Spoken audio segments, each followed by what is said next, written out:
comment.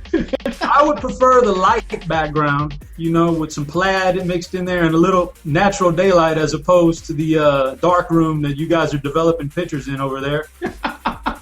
Obviously I had to change those curtains after a while because I was getting railed on the curtains. And so those things were gone, and the shows eventually evolved, and they sent us these nice backdrops and everything. And so it got all fancy after that. But it's the early memories, the party in Vegas, going to the pizza joint 15 miles off the strip for some reason when Gary Payton didn't show up, and Dan Bach had all his balls and stuff to sign, and he was left holding all this stuff all night and no Gary Payton. So it's early memories that bring everything back, and I'm not surprised that it grew to what it is now.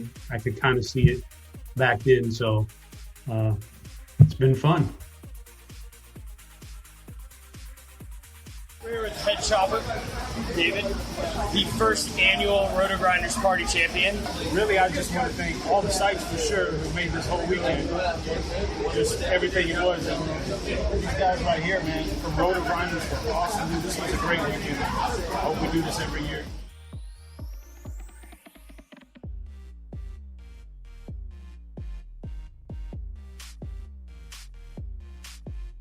Where you'll get an entry if you win the El Hombre, the Field of Dreams. Did you say El Hombre? El Hombre. What the hell? What is it? I'm being hombre, my hombre. Wow, RotoGrinders, 10 years. Such an incredible milestone for the company, and a big congrats to everyone who's been associated with growing the company from then until now. So many great memories like the NFL kickoff parties in Las Vegas, countless hours spent recording GrindersLive episodes with so many great hosts that still work across the daily fantasy industry, and tons of friendships built with DFS as the connection between every single one of them. Kind of basically play on their site a lot, get some free roll action, get some great rake back, and remember, use that deposit bonus. Oh my God.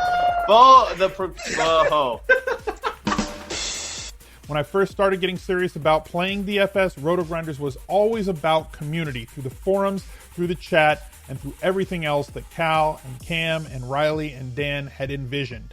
That remains the case today, so cheers to the community and to everyone who has helped build it along the way. Here's to the next 10 years, guys. It's the pool party night. We're going to be bringing you coverage this afternoon on our blog and talking to a lot of the finalists as they get ready to play for $1 million.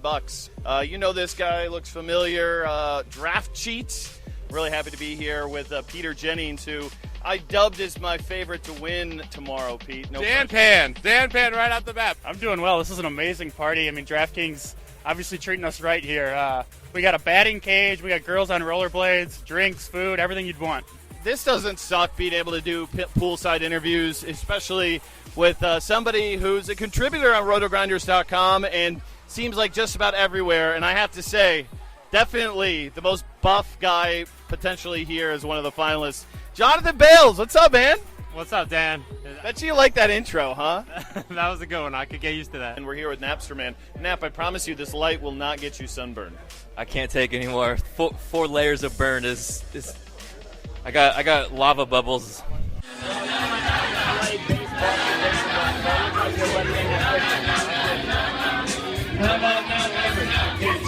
What's up, guys? I have been growing out my hair in honor of my time at RotoGrinders for the RG 10-year anniversary. JM to win next to me right now, and he's somebody who's part of our community. Really great to meet him, and doing pretty well here tonight. I have a lot of funny stories and memories that I could share here, but I want to really just say, congratulations to RG for the first 10 years of what will be many, and also just say thanks for everything, from my early days in this industry and being such an awesome team, such an awesome group of guys. So congrats Cam, congrats Cal, congrats everybody at RG.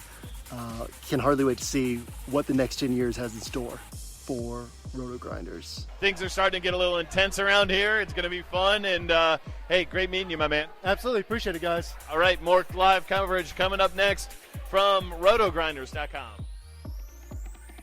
Michael is drinking a drink that actually belonged to Kate Adams. Yep, she's up there with Ricky, though. All right, thank you to everybody. Hey, it's Stevie TPFL from RotoGrinders.com. I have a special guest today. I have Ty Dillon of the 3-Car from the Xfinity Series joining us. How you doing today, Ty? I'm doing great. Getting ready to go racing, but having fun.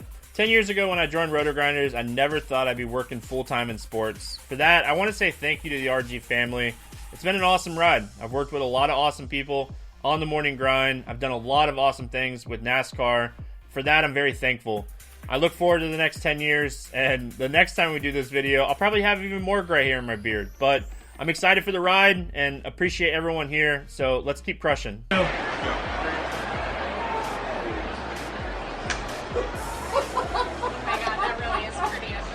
job, everyone. Not Dean here. That's not Dean7890 who gives. Why does he have so many numbers here? Grant, can you hear me through that mask? Yeah, I've got the headphone in there. Got it somehow fit. Yeah. So I couldn't let Cheese outdo me here. This is really tough to breathe in, though. Dean, I've heard you say some pretty dumb things. Sure, I've been on for a while. First, let me introduce myself. I'm Britt Devine, joined today by Tony, Big T, and last second fill-in for Jordan, we got Chopper on call. I am Britt Devine. First power-up play of the day, Mr. Stanley Johnson in the lineup. I'll see you back in Disney. I think I'm going back there in December, so I'll be wearing this outfit for sure with my nice little Cinderella purse and be having a good time down there at Disney. And we out you. We out you. And we out you. And good luck, everybody. We out you. Dean Shabelson for RotoGrinders back here at the Win, the $4 million Fantasy Baseball Championships for DraftKings. We're here with another contestant, RotoGrinders' own Taylor. What's going on, man? It's just early, but I'm excited to be here. It's been an awesome event so far. Hopefully we can make a little money tonight. We are live from Las Vegas on the Strip for FanDuel's World Fantasy Baseball Championship. We're here with a guy who goes by Big T444. Obviously, if he was Little T, he'd be just trolling us. Tony, great to see you again live from the World Fantasy Baseball Championship here with Paul Arrington. We know him best as Boggs Light. Boggs, do we have a marine layer coming in here or what? Well, actually, technically we do. There's a little misters going on up in the action up there. All right, RotoGrinders, here we are. It's your old pal Emac just checking in to say congratulations on reaching your 10th anniversary. That is quite a milestone, and oh, what a ride it has been. Those of you that were around in the early days will remember those familiar words which I used to lead into many, many shows. I stumbled across daily fantasy sports before the Major League Baseball All-Star break in June of 2011, and I found RotoGrinders a couple weeks after. In January 2012, I began providing written and video content for the site, and it has been a blast in the industry ever since. In the early days, it was a lot of fun getting to work with STL Cards, Beer Makers Fan, Notorious, Head Shopper, Al Smizzle, Dan Bach, and many more. When DFS first began, Twitter was just beginning to gain traction, and we did not even have any source at all for confirmed starting lineups. I remember my first on-air show was with Bills Fan 777. You guys know him better as Warren Kasoy. He had just wrapped up high school, and Dan Bach let us anchor the original weekend shows for RotoGrinders. As the video content began to expand over the next few years, I have a lot of good memories working with Dean, Pepsi 7, Boggs Light, and of course getting to be the first host of Last Call, which was our original show leading up to Lock. That was a solo effort for MLB, but we soon brought in Kevin Roth for the first ever DFS weather report. As basketball rolled around, Fast Eddie Fear joined me and became my co-host, and we set all sorts of viewership records. DFS has been a phenomenal source of entertainment, and I hope everyone is enjoying the fun. Thank you, and once again, congratulations to RotoGrinders for your 10th anniversary. With that, good luck, gamers. All right.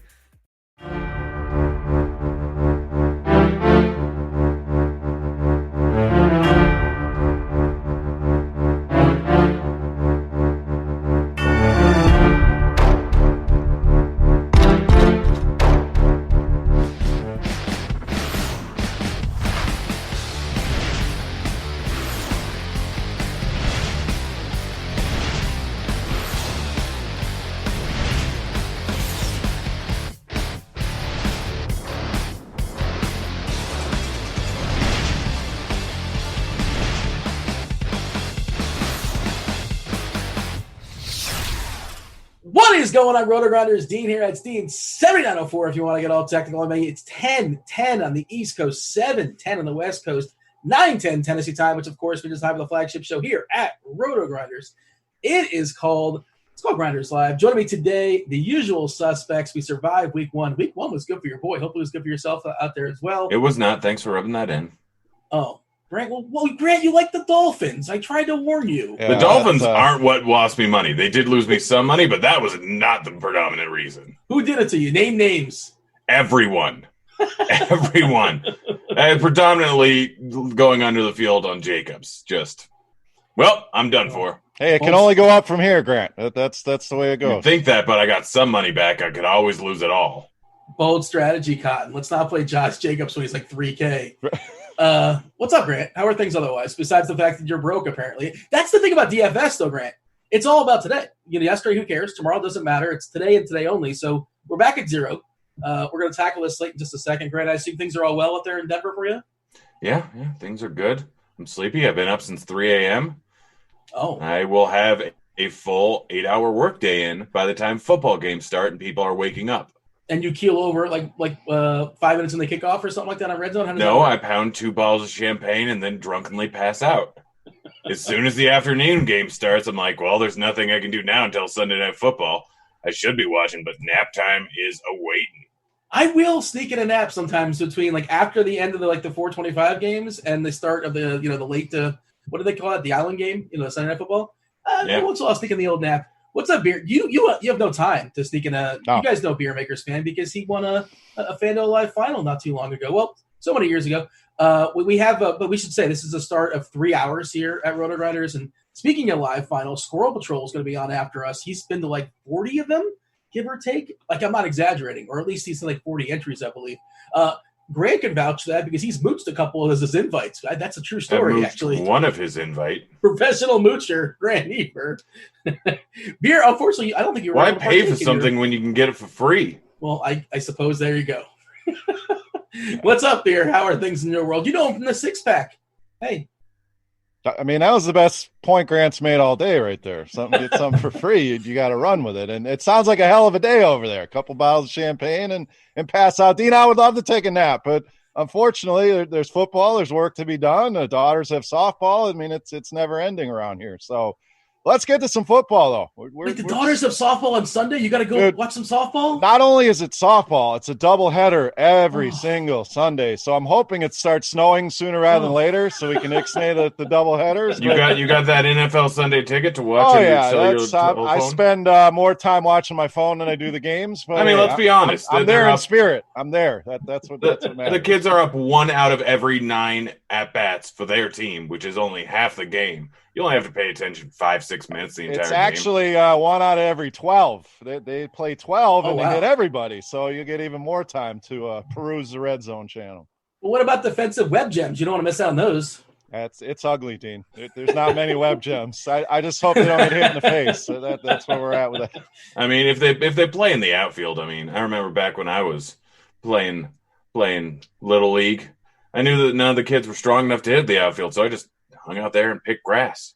Grant, we have no time for your nostalgia. We have to talk about today's slate. Like we said, this is the first of 3 hours talking about the NFL DFS slate. We mentioned that Squirrel Patrol is going to be on following us along with Tambo. After them, it's going to be Chief Meteorologist Kevin Roth along with Creighton and Mr. Tuttle taking you guys all at the lock. Boy, speaking of live finals, Creighton took one down last week, so congratulations to her. She will be partaking in I think it was the FanDuel Live final.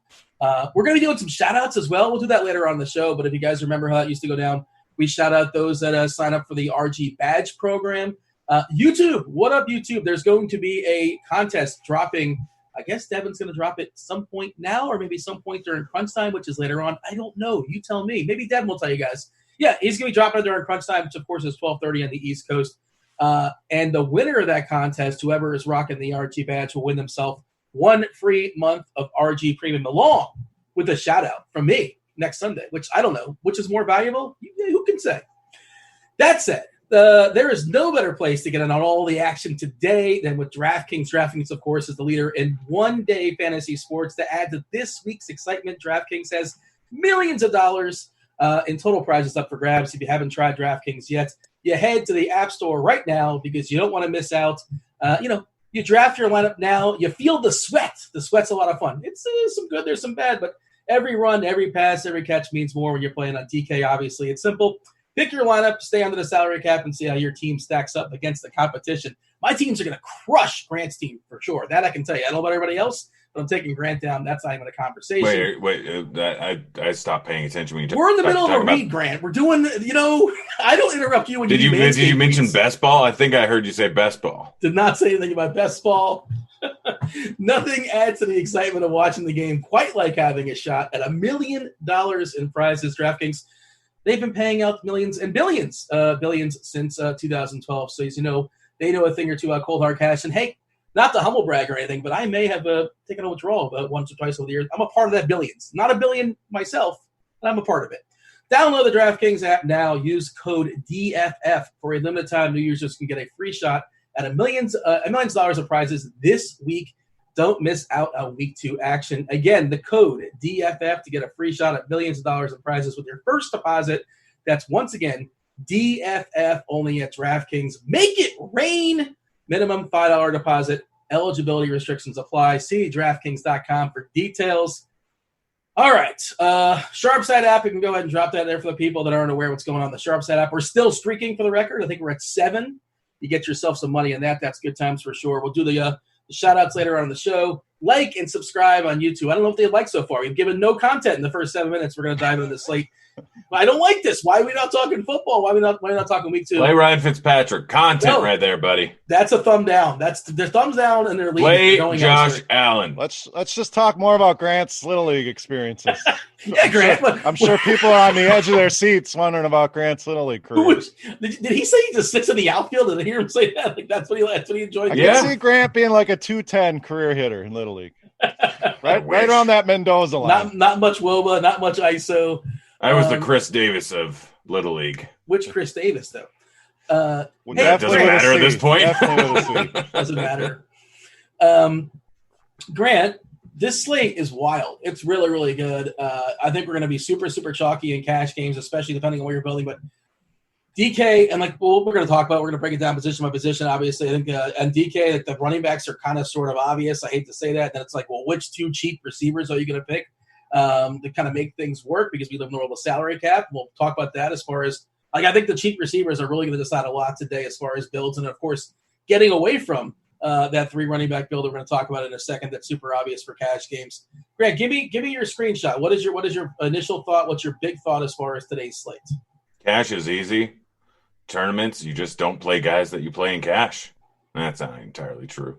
I think running backs is the easiest way to get different because. Screenshot Taylor's probably going to be chalky. Am I right? Yeah, he's the one. We'll talk about it. He's the one I'm most likely to boot out of my tournament lineups. There's absolutely no point in having him in tournaments. End of discussion. Well, that was the beginning. We'll have the discussion for sure. What about game stacking and things? Obviously, the Atlanta Dallas game people have been talking about all week, and 53.5 total, and you have some pretty clear spots as far as where the ball is going to go. In Dallas, there's a lot of options. They did lose. Oh, we should do this. I wrote down the injuries. I might as well. I don't have the body parts, but I have guys that are in. Please don't read body parts, sir. For those, I'm not going to give the body part, but we know Kittle's not playing football today. Neither is Le'Veon Brown. Crowder is out. Godwin is out. A.J. Brown is out. Jack Doyle is not going to play football. Pittman's unlikely. Zach Pascal is on task to play. Golden Tate also on track to play. San Francisco, we said they're out without Kittle, but Sanu and Ayuk are expected to come back. I say back. Sanu they picked off of waivers or picked off the street wherever he was at. He was cut by New England. Phillip Lindsay's out. Blake Jarwin's got an ACL, so he's not playing. Justin Jackson is out as well. Gerald Everett expected to play as Kenny Golladay is out. This is kind of a big one, which people don't really think about offensive linemen, but Tyron Smith, he's got a neck, so he's questionable. Big offensive lineman for Dallas. He's, their best offensive lineman, one of the best offensive linemen in the league. I'm told. I'm not an offensive lineman analyst. Beer, your thoughts as far as these injuries? What are we monitoring most? Does that Smith injury actually move the needle for you as far as Zeke, as far as Dallas in general? A little bit. We've seen them struggle when some of those offensive line pieces are out, but generally that's an offense at home that plays very well. So it's the marquee game for a reason. There's so many plays in that game. But in tournaments, you're going to have to get different with that game. Everybody's going to stack it up every which way, every different combination. You're not going to get cute by just leaving Amari Cooper off and going CeeDee Lamb and Gallup. Everybody's going to run it a million ways, like I said. So, yeah, that one's concerning. Other injuries, nothing groundbreaking. I mean, stuff that we already knew was here. Godwin obviously is a big one for those Tampa Bay receivers. But other than that, the little tweaks here and there, little plays, an Indianapolis tight end that's interesting, some things like that. But all in all, I think things we knew were coming. Nothing really shocking here in the injuries. The YouTube chat's coming at me. Apparently I said Le'Veon Brown. You definitely said Le'Veon Brown. You kind of combined Le'Veon and Antonio into one person. Well, to be fair, we're going all in on Frank Gore, guys. To be fair, Le'Veon Brown's not playing football either. So, like, he's out. He is whoever he is. Combined out. They're all out. He's like an attorney somewhere, but he's not playing football today either. But, he's not available, whoever that may or may not be. Like and subscribe. We do appreciate that over there on YouTube. And, again, this is just to start, 2 hours and 40 minutes at this point, taking you guys all up to lock. It's all free. Crunch time is free. Everything is good to go. We talked about the GPP Savant. Squirrel Patrol will be joining Toe Tag and Tambo after us. And they go through, how to build, the lineup builder, which I was messing with last night. I was building a bunch of lineups, and I definitely learned some things on that. I'm not as savvy on that as I want to be, and they do a really, really good job as far as covering it. And they show you a lot of the premium stuff as well, too. And that said, hey, if you want to look at the premium stuff at your own leisure, get yourself $5 off. The link's going to be dropped in chat here by our fabulous multitasking producer, D-Train, all over it. Check out this link. It's incoming right now. 3, 2, 1, on it. Get yourself $5 off the Core 4 premium here at RG for your first month. Football, baseball, basketball, and golf. There you go. Golf cracked the Core 4. All right. We're going position by position. Grant, let's talk about some quarterbacks. Who's your premium quarterback plays today? Lamar is always in play. Kyler Murray is the chalk. Kyler Murray is probably going to be the chalkiest quarterback on the entire slate. It's rightfully so. He's been rushing the ball a lot. He's third most rushing yards since rushing attempts since the beginning of last season, going up against Washington. Should be playing a little bit from ahead, but you never really know. It's football, but Kyler Murray is just in a great spot here. Projects out as probably the top point per dollar quarterback on the entire slate. You got those two. Then you got the other two fairly chalky quarterbacks in Prescott and Ryan. Both of them are playing in the game of the week, the one that everyone's stacking up, the one that you can nicely correlate with any number of guys. That should be a big game for both of them. Those are the 4 chalky quarterbacks. Anyone else is off the board immediately. But I think that a lot of the off-the-board quarterbacks might actually be better plays. We don't know exactly what's going to end up happening, and the ownership's going to be through the roof on those 2 games. So quarterbacks I'm looking at is 1, Josh Allen. Shocker. I'm surprised by that. Yeah. What did he do last week? Well, this is a good time to say, okay, week 1 happened, and we have these results, and we kind of go into week 1 kind of sort of blind to some degree. But it's worth noting that whatever happened in week 1 doesn't automatically happen in week 2. Just because a guy gets 12 targets in week 1 doesn't mean he's getting 12 targets in week 2. And we don't know what was an outlier and what wasn't an outlier. If week 1 stuff happened in week 6, and we already have 5 weeks of data, we can point to it and say, well, that was goofy and that was goofy. But we have nothing else to point to know what's goofy and what's not. That said, long story short, Grant, just because what happened in week 1 happened, it doesn't mean it's going to happen again in week 2. But yes, well, perfectly Dean, fine. Stats: 100% of the games Josh Allen has played with Stephon Diggs, he's gone over 300 passing yards and over 30 DK points. What's the sample size in that? It's a huge sample size. Doesn't matter. 100% of the seasons Josh Allen has played in the NFL, he's been fantastic. That is a stat.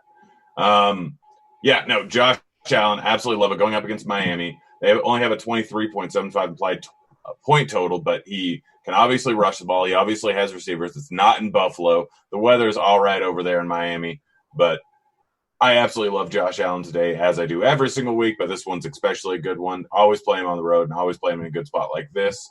Other guys that I'm using, Haskins is super cheap. Going to be playing from behind, probably going to throw the ball. He only threw the ball, 31 times last week.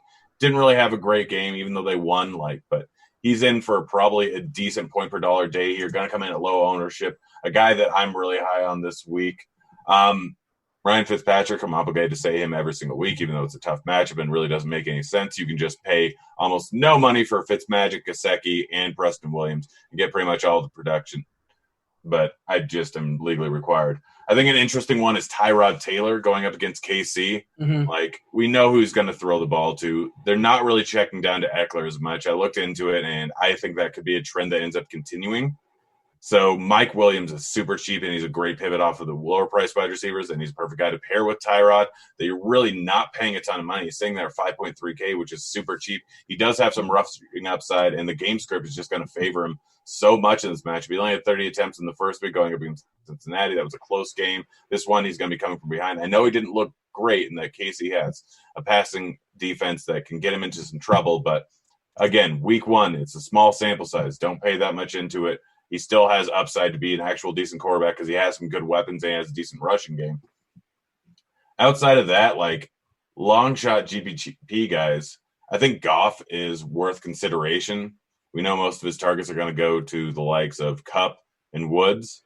This game can play out in any number of different ways. Going up against Philly, it could be close, but they could be trailing.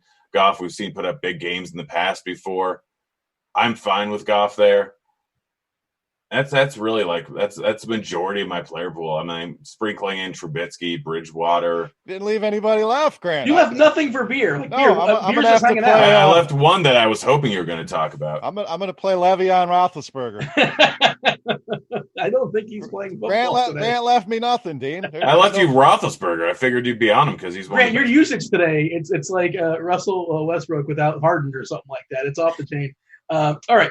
So, yeah, we should mention as far as ownership, it's not necessarily very high, just generally speaking, just there's so many quarterbacks on like a roster one. And I think it depends on where you're shopping. On FanDuel, I'm more likely to get Lamar. It's not that hard to get him, especially from a cash game perspective.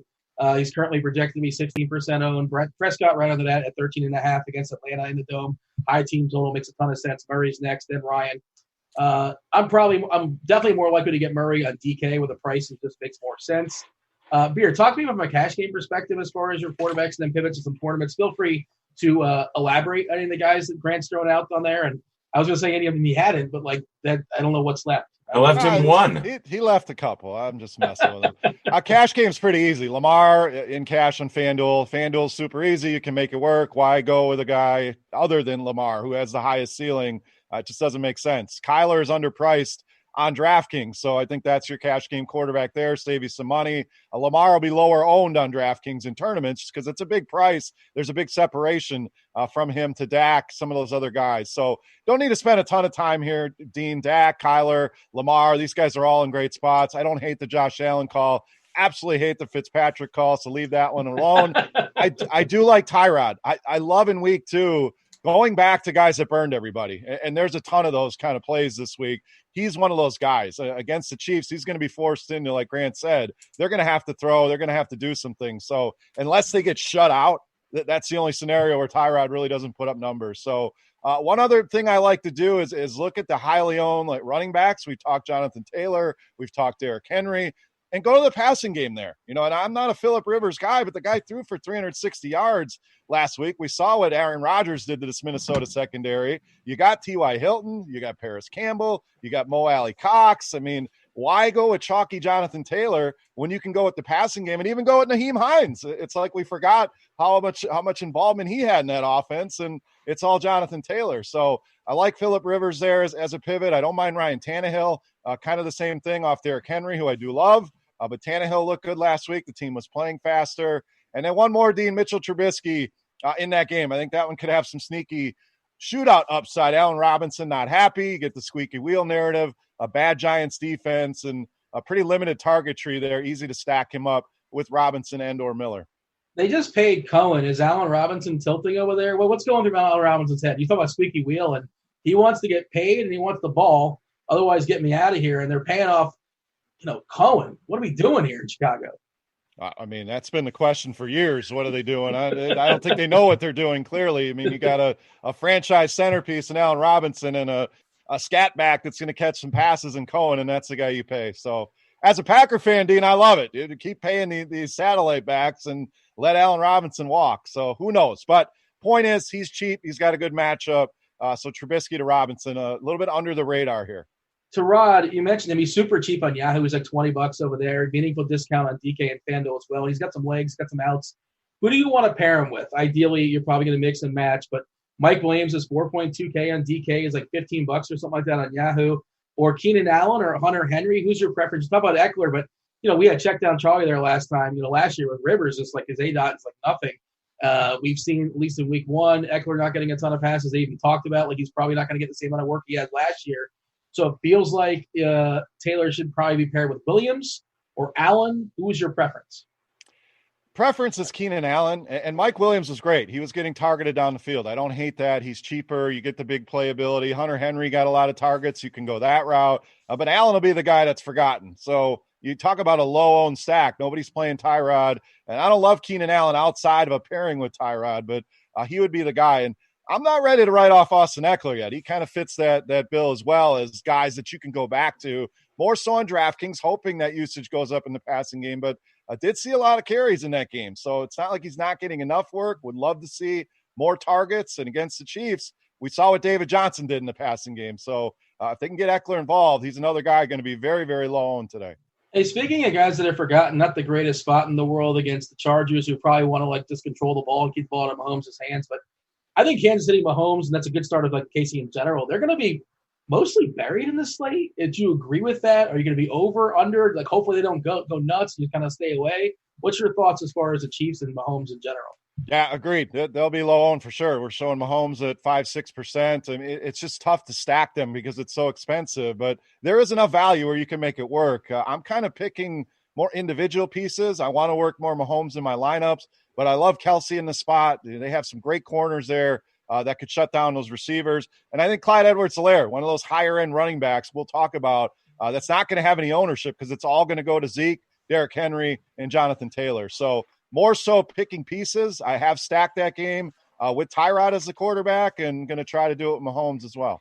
Yeah, you can do it with Tyrod, and then you kind of run it back the other side with Hill or run it back with Kelsey. And we'll talk those positions specifically. Tight end, I think most people are just going to punt it because salary is a thing, and there's a lot of, at least on paper, appealing tight ends that are pretty cheap that can kind of make things work for you.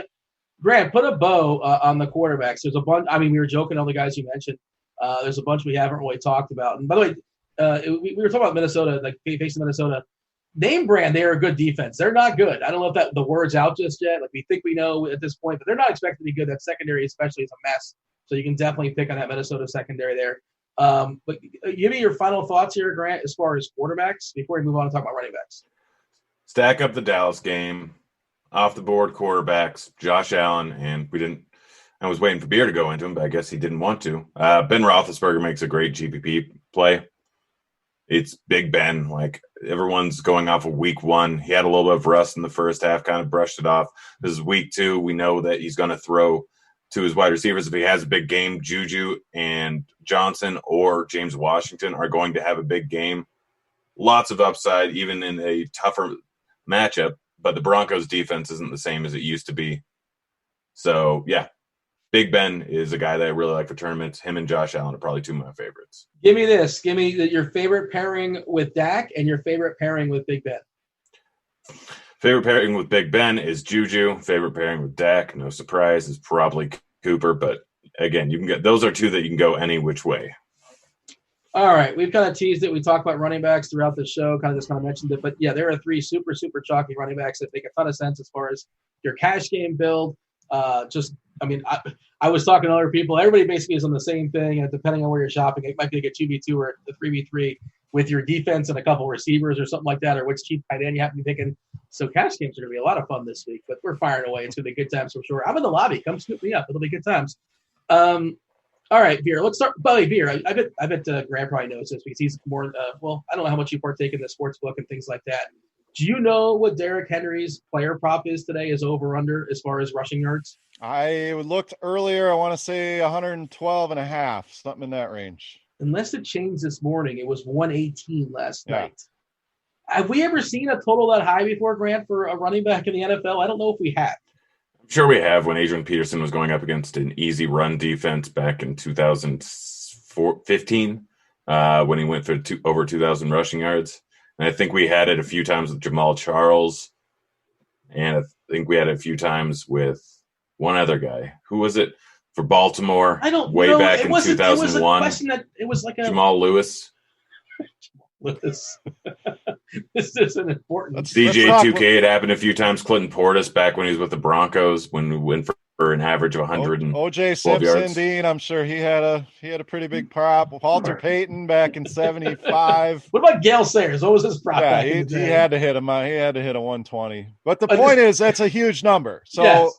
of all these chalky running backs, and we're talking Henry, Zeke, and Jonathan Taylor, Henry's the one I want. I mean, he's the one I feel the safest about, the one that could smash here. Where the other guys, Dallas, you could have the passing game go nuts, and Zeke maybe gets 90, 100 yards but doesn't find the box. Taylor, I still don't see the disrespect for Nyheim Hines. I just don't get it. You know, I love Jonathan Taylor being a Wisconsin fan, but at these kind of ownerships, I'm with Grant. That's an easy fade. And if Jonathan Taylor beats me, so be it. But at 40%, easy stay away. Get them in cash games and have your exposure there. But tournaments, there's too many good running backs that are going to be 5% owned, 7% owned. That could smash what Jonathan Taylor does. Don't eat that chalk in tournaments. I said there's a comment in chat says, have the guy with the beard say Yahoo again. And that's definitely not me, but I'm not sure who they're talking about. They're But talking, Yahoo. they're definitely talking Grant because I say it properly. Yahoo. Yahoo. Yahoo.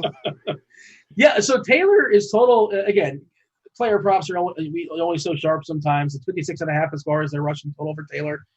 He's a guy, I know you probably can speak to this beard more than any of us. As far as college, he wasn't a guy that was known for catching the ball very much. But isn't that historically what Wisconsin does? They don't really throw to their running backs. I think that's kind of – Yeah, they don't get a lot of opportunity to catch the ball. I mean, he didn't get a ton of targets there. So that doesn't mean a guy doesn't have the ability to do it. He's just never been asked to do it before. And we know Phillip Rivers loves to throw those running backs. So they're both going to catch passes out of the backfield. And so you do get upside there. Obviously, the touchdown equity is huge, and the price is egregious. So I get why he's popular. But again, a 40% on running back like that it's an easy fade. If we had no other alternatives to go to, it makes sense. But we have a plethora of running backs that we can play here at minimal ownership.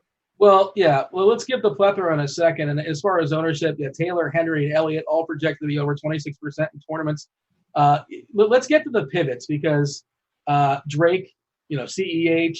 It's such a wild week where we have a ton of value receivers and nobody wants to pay for McCaffrey. And I understand why. I get why. It's not a great matchup. And, we have these good plays that are too meaningfully different as far as a discount. But talking about the pivots and then talking about will you play some McCaffrey or it's just because we have the money and I'm not playing him much either, which is just sort of weird. Definitely feels weird. Not playing. I don't have much at all. I mean, you look at the matchup. We hate that matchup. Tampa Bay did a great job holding him down. They're going to be great against running backs. We know that.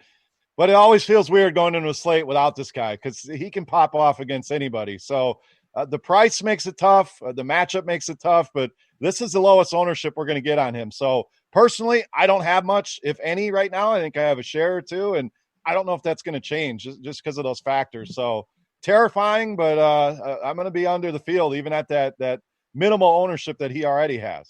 It's going to be around probably 10, 12% or something like that, which is not a big number for McCaffrey historically. It was all jam in last year. Different situation, obviously. Grant, first, tell me this. The running back, I used to fade them all, whatever, but who's the one you want to fade first and the one you want to fade least amongst Taylor, Henry, and Elliott in tournaments? Elliott's the least. I want to fade all three of them in tournaments. I am predominantly fading all three in tournaments. There's no reason to use Taylor in tournaments. I get he could get there. I don't care if he gets there. It'll lose me money, but I know it's absolutely the right decision not to play Taylor in tournaments because there's just too many other options. Zeke at that ownership, I don't want to play him unless I'm doing game script dependent. And Henry, I just don't really want to play. Yes, he should end up going over 100 yards rushing. Yes, he should get a touchdown, but this is DFS. You're paying $7.9K, and there's lots of other guys in that same price range. I would rather go with Barkley. I'd rather go with Cook. Realistically, both of them have the same upside. Yeah, and Cook and Barkley are both expected to have less than 10% as far as their ownership. And Barkley's a perfect guy to have the conversation of what happened last week doesn't necessarily mean it's going to happen this week. And by the way, I know you've been partaking in this, Grant. There's been some sportsbook promos out there. I saw it was the Broncos plus 100 points. They guarantee you a win essentially. I think there was a bet they had out there in one of the cities or one of the states. Barkley had to get 9.5 yards to win your bet, and he didn't get it last week. Do you know what I'm talking about or no? I didn't know about that. I guarantee it was probably over in New Jersey they had that, and that is hilarious. He didn't get there. It was people betting. It's free money essentially, and of course he had like 10 carries for 6 yards or so. That's kind of hard to do. Who's most likely to rebound? I guess you like Barkley, you like Cook, you like them both. Who do you prefer amongst those two? I prefer Barkley, but there's a price discrepancy. Cook, like going up against Indy, they play Tampa 2 defense. They're probably going to end up checking down to Cook a lot. People are going to look at the first week and see they only got 2 targets, but you look back to last year, that was absolutely not the case. Diggs is no longer there, so there's more targets to go around, especially with everyone outside of Thielen not really being great in this offense. So he averaged, I think, 5 or 6 targets a game last season. It should actually see an increase here. He gets 8 targets. He gets 6 catches. I mean, Saquon, we talk about how bad he was last week. He still ended up with 12.5 points because of his pass game work. Sure. It's going to be similar with Cook, but both of them, I think, have a decent chance to outscore Henry and are drastically less owned. And both of them are very involved in the receiving game, but if I had to pick between the two, I think Barkley's probably the better choice. We got Andrew here in chat saying, what's up, chat? Like and subscribe. We do appreciate that. It helps us out, the old analytics. Smash, cuddle, caress, whatever you want to do, that like button. Said that bet apparently was in Jersey, and he bet on that. Well, of course you bet on that. How do you not bet the over on like 9 yards? That is brutal. Bobby says he's got 33% Barkley today, which I understand why. This guy gets it. Yeah, I mean, that's Ricky Bobby style for sure. And, like, why can't he go? He could be the top running back in the slate. It wouldn't be nuts at all. How is that Ricky Bobby? He doesn't put up bad games too often. I don't know. We just roll with the punches. Over 50% of the games since he's been in the league, he's been over 20 points. I was told on this show, you gave me a sample size of 1 game because Diggs did okay, or like, what was your ridiculous sample? Never mind. Hey, what do you have for me, Beer? We kind of skipped over Drake. Drake. Well, I thought we were waiting to go to the mid tier. Well, no, I'm going by the ownership percentage. I'm on a lot of HQ right now, kind of jumping around, but I kind of skipped over him. Like, Jones is in the conversation. I know Fournette's lurking, and I think Fournette. I think the longer the year goes, the more like he's going to eat on Jones, unless I just say like Fournette's toast, which that might happen as well too. But Tampa obviously has got a healthy total there against Carolina, positive game script as well. We suspect they will be ahead up on Carolina, who's pretty terrible. Greg, Beer, give me your thoughts on Jones, like Mostert there in San Francisco. Again, another game what we suspect San Francisco just being able to grind this game out and take the victory on the Jets, who are pretty putrid, and without two of the big offensive weapons. Well, by default, I say big offensive weapons. And then Drake. Do you love the Drake? I forgot about Drake. Oh, well. There you go. We have that. So, Barkley, I agree. I think that's a phenomenal play today. The Bears D is not what they were a few years ago. We know he's going to be involved in the passing game. I think that game has shootout potential. So, really like him. Love the point on Dalvin Cook. I don't get why there's no ownership there. He's a guy I'm going to be heavy on in tournaments.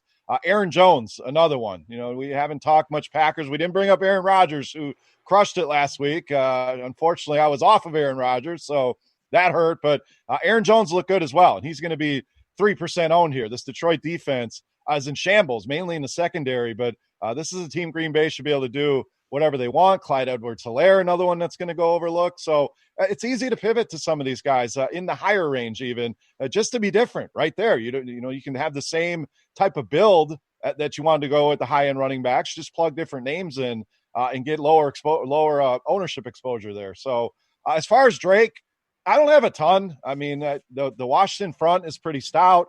We've seen Chase Edmonds be involved in that offense. So he's one that, the price is fair, no doubt. I don't hate the matchup here, but I don't love it either. So he's kind of in that middle range of ownership where I think you can get away from that ownership as well and go to some of these other names we've mentioned. So Ronald Jones is the guy that I love in the mid-range, and it's Leonard Fournette is not going to this week going to dig in huge into that. I agree, Dean. It's going to, over the course of the season, we're going to see a changing of the guard there, but it's not going to be in week 2, and he's not going to get a better matchup all season long than he will with this Carolina defense. It's windy there, so maybe that lends more towards the running game. But we saw last week that team give up about 15 touchdowns to Josh Jacobs. I love Ronald Jones in the mid-range, and I'm surprised the ownership is this low on him.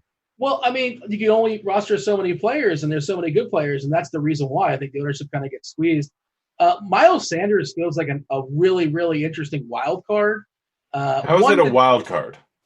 Well, because nobody wants to play him because they don't know what it's going to look like. He was But injured. He wasn't injured. Him, he was. I'm with Yeah, you. we don't know what his usage is going to be today. Like they might unload him and just say, "Here's 80% of the snaps," and he's super interesting. But it's possible they're kind of ease him in because he was. Now I know he's off the injury report, but he was injured last week, and that's sort of a weird thing. I mean, maybe the last week they just thought they didn't need him, and they're just going to kind of baby him the first week. I don't know what the thought process is there, and anybody who says they do know what Philadelphia was doing there, I don't know, because they were just sort of weird with as far as their injury reporting. Grant, you feel fully confident, I guess, that Sanders is going to get his, 70, 80% of the snaps or something like that? Because that's the case. He's an amazing tournament player. I mean, I like judging for. I know hamstrings are a weird injury, but he said that he was probably ready to go last week, and he was going to be the chalk. Like, if I remember correctly, he was probably going to be around 30% owned, and that was that. I mean, I get the matchup's different, but he's coming in at 6.5% projected ownership right now. That is silly. This guy has a lot of talent. He could be heavily, heavily involved in the offense. We know the type of talent that he has. If he gets the full workload, if he gets 20 carries, he has 35-point upside. He can absolutely do that. He's involved in the passing game. I love Sanders today. Like, I love staying in this range, all the guys. Outside of Taylor is the one guy I don't want to play in this range in tournaments because why would I do that at 35% ownership when we have Sanders, Drake, Pierre already talked about. I don't need to say anything. David Johnson, who is apparently worth more than DeAndre Hopkins, and he is without Duke Johnson. He's going to be heavily involved in the offense. I get it's a tough matchup going up against Baltimore, and they're probably going to be coming from behind. But this guy is a guy that can absolutely get 6, 8, 10 targets in any given game. He was a wide receiver in college. He absolutely has stuff to catch the ball.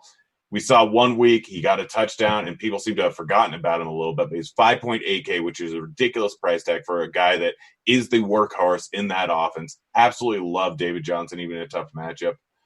Hines, pivot off of him, off of Taylor to him. It's just easy. Jones, everything Beard said is 100% correct. But like Sanders, Drake, and David Johnson are probably my 3 highest owned running backs today. Okay, Bowie, you were asking why is Sanders a wild card, and you said like if and maybe and if and that's possible and he can. That's why, because there's always sort of clauses. But I agree, the upside's well, if Derrick Henry doesn't go for 100 yards, what if he doesn't get a touchdown? It's called sports. I don't know if you know this. What we think is going to happen doesn't always happen. I thought you were a professional, Grant. I thought you knew. I thought you were a precog. Is that not true? Did you not have the almanac? I do not have the almanac. I thought you had that. I do. My buddy Biff hooked it up. Yeah. Watched that, by the way, last night. Fun. Did you? Fact. Oh, it's so good, isn't it? I've seen, since it went up on Netflix, I've seen it like 3 times already. All right. So Sanders, they're asking in chat here. We'll try to appease the chat, Grant. You got to pick one. You can't just throw out a bunch of names. You got Sanders, you have Drake. You can play literally 3 running backs in the same lineup. Sanders. Well, this person. Sanders. There. I got you.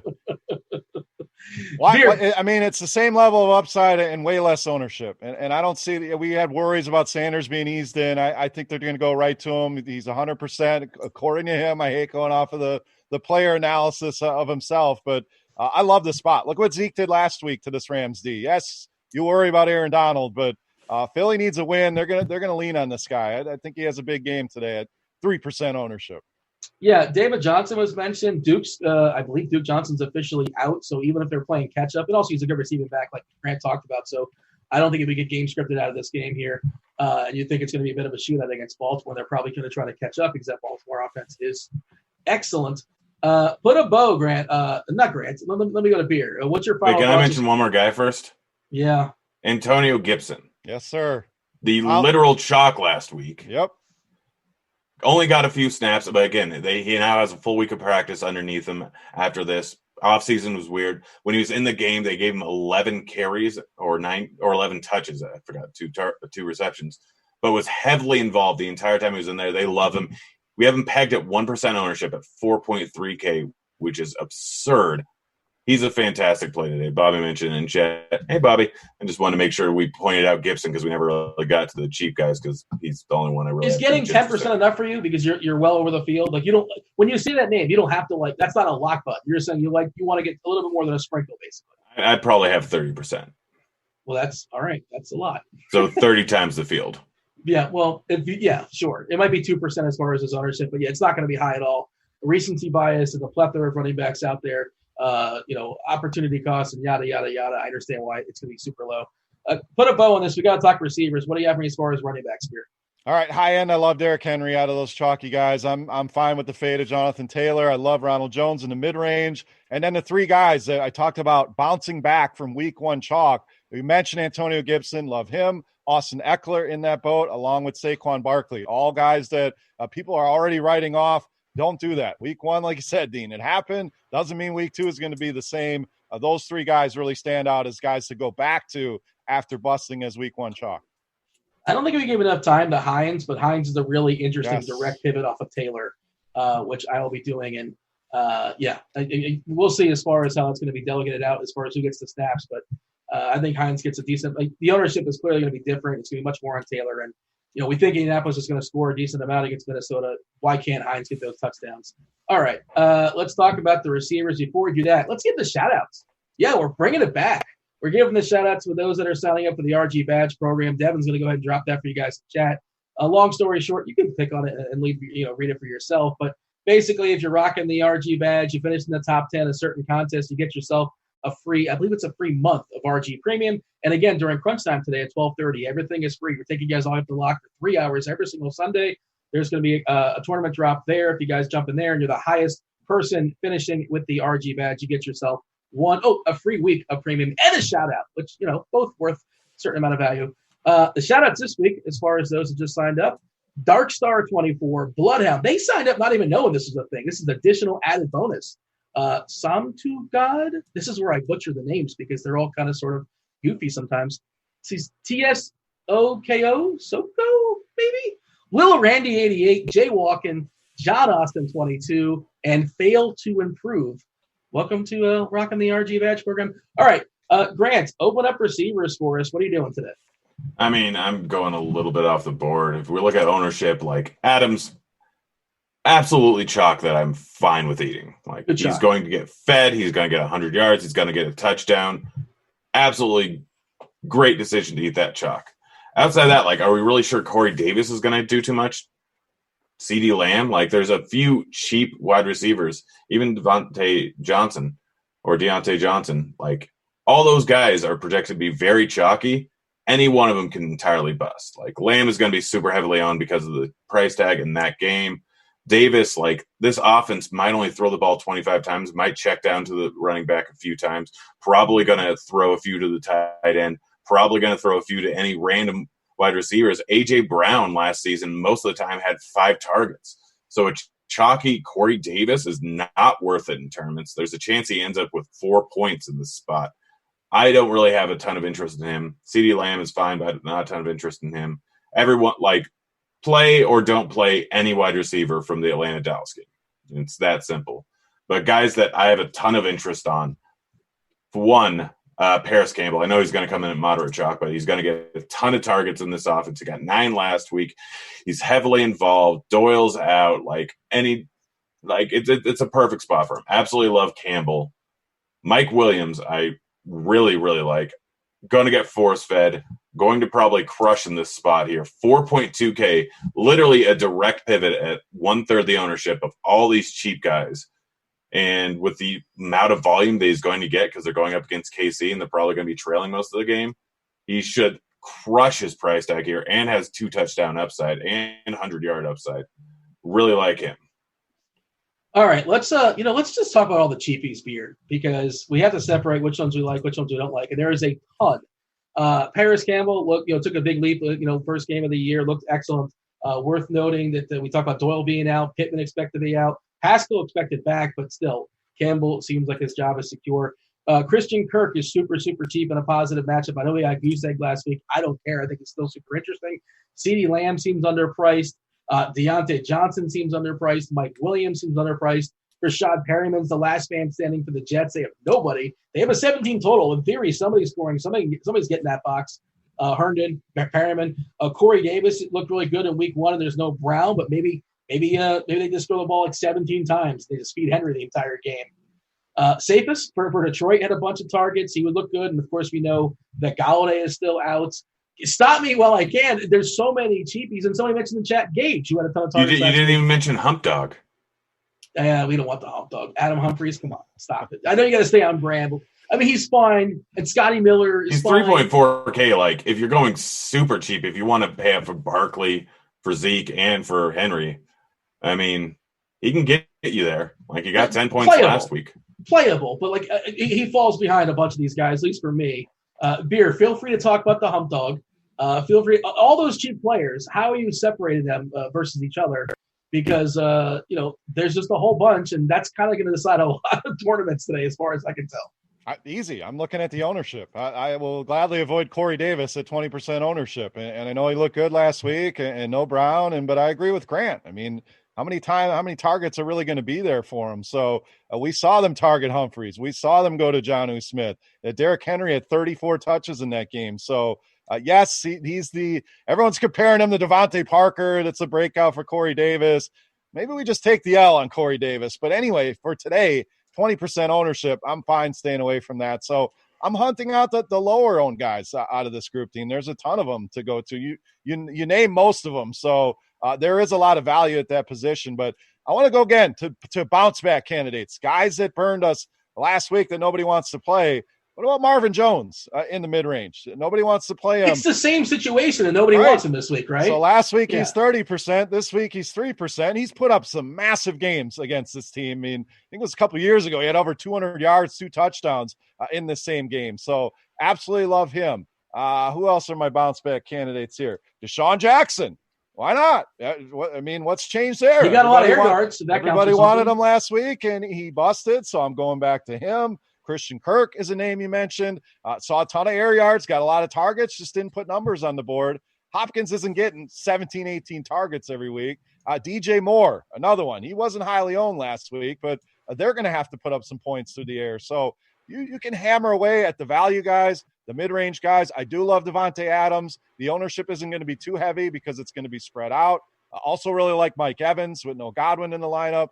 And I don't disagree with Paris Campbell, but I also love T.Y. Hilton here. I mean, he's at home. That secondary is brutal. I think both of those guys could have big games, but T.Y., that ceiling is huge. We know that. So those are my favorites, Adams, Evans, and T.Y., but don't forget about these bounce-back guys, specifically Marvin Jones today. Evans is also another bounce-back guy, and, of course, with Godwin out, it's kind of a clearer path, and it's a nice matchup here against Carolina. We're seeing 11% ownership, which seems, like you say, that's too high, especially 6.4K is a very reasonable price on DK. Beer, give me this. Your top 2 receivers in the Dallas-Atlanta game. I really like CeeDee Lamb, but Michael Gallup's going to be the lower owned of that group. So, I mean, if they don't call that BS push off at the end, his numbers look great. And, he's probably the highest owned guy. So just remembering that and watching the games and I hate to say that what could have been, but, sometimes people just look at the box scores and that's all they see. So I do like Lamb and Gallup there, but I'll go Gallup. Other side, I'm going to go Julio. I mean, we saw Ridley score twice last week. I know Julio's allergic to the end zone, but I think he finds the box today. So Gallup and Julio. What about you, Grant? Your top two receivers in that Atlanta-Dallas game. Jones, Cooper. Let's see. Who else we talk about that's worth Perriman, the top wide receiver the last 3 weeks of the season last year. Okay, we'll talk about Perriman. I think he had every single snap last week, he too. He did play 100%. Yeah, and he's last man standing because we know that Le'Veon Roethlisberger is not playing for the Jets today. That's a shout out to the people listening to a half hour ago. So it's a conversation we have to have, Grant, because who wants to have players in the Jets, like the sputtering offense, not in a great spot, 17 team total, but they're like theoretically they're not going to have 0 offensive yards, right? I very much doubt they will. I mean, they're not Saquon Barkley randomly once a year now. But yeah, Perriman, like 3.8K, going to be half the ownership of Corey Davis, like a lot less owned than a lot of guys. We know that he can absolutely put up a big game just based on what he did as the number 1 guy for Tampa Bay last season. He's super cheap, still had 5 targets last week. I already said he was in for 100% of the snaps. He's the go-to guy. Like, he's absolutely the go-to guy. I may not think that he's good, but volume is a thing that matters, especially over on DK, where, again, he's under 10% owned projected, and he's 3.8K. People aren't going to feel good about throwing him into the line, but we saw what he did with Tampa Bay. He's going to get a ton of volume. San Francisco is a little bit banged up. This is football. Anything can happen. Love Perryman at 3.8K. He's one of my highest owned guys. And then what are your thoughts on – I'm trying to figure out what to do with Kirk. Perryman, the pride of UCF. Shout out Knights. Hey, hold on. Look at this. We got a prop. I don't know if you guys know this. The national champs won yesterday versus Georgia Tech. How about that? All right. I'm fine. I don't care that Kirk got 0 yards. It's a clean slate. I don't care he didn't catch a ball last week. I think he's going to be perfectly fine today. I think he's too cheap on DK. I think he's too cheap on Yahoo as well, where it's like $14. What are your thoughts there, Beer? And then, we got to move on to tight end, which I think is super interesting as well today. Feel free to answer that question. And Fuller. Fuller is awesome today. Right. Why are we not playing Fuller? Why are we not playing Marquise Brown? Hilton is interesting. People are talking about Paris. Why not pay up for Hilton? I think Hilton's interesting as well, too. Mike It's not that Evans. much more expensive. Mike Yeah, well, we mentioned Mike Evans. Welcome to the show Hilton, 5 minutes Hilton ago. and Evans are guys I really like. Fuller, I love running it back. FanDuel, it's really easy to build a Baltimore stack. You can go Hollywood Brown. You can include Andrews, Lamar, run it back with Fuller and or David Johnson. So that's super cheap. Kirk, I already mentioned as a bounce back guy. Perriman, let's not forget, no Richard Sherman today. That helps that matchup. So I like that pivot off of Corey Davis for sure. Easy avoids for me today in tournaments, Jonathan Taylor, Corey Davis. And again, if those guys beat me, so be it. Is there somebody you're taking a stand on, Beer, as far as receiver? You're going to be well over the field and somebody in the opposite direction, like you're just saying, I know he's going to be heavily owned, therefore I'm not going to be on much of it.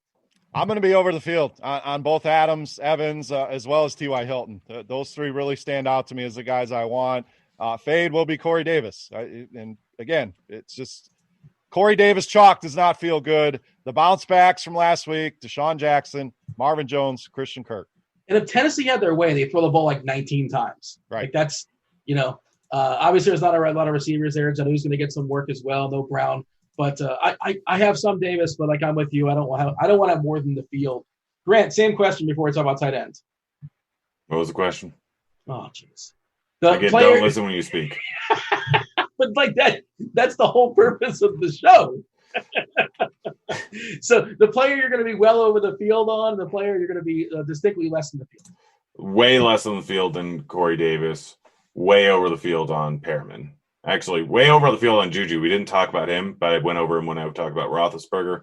Way over the field on Juju. Way, way over. He's at 2.5% ownership for a guy people were talking about potentially the number one wide receiver last year before Roethlisberger went down. Okay, Grant, be concise. Open up tight ends. We're up against the clock. Of course, we have 2 more hours following us. They're going to be touching on these players as well.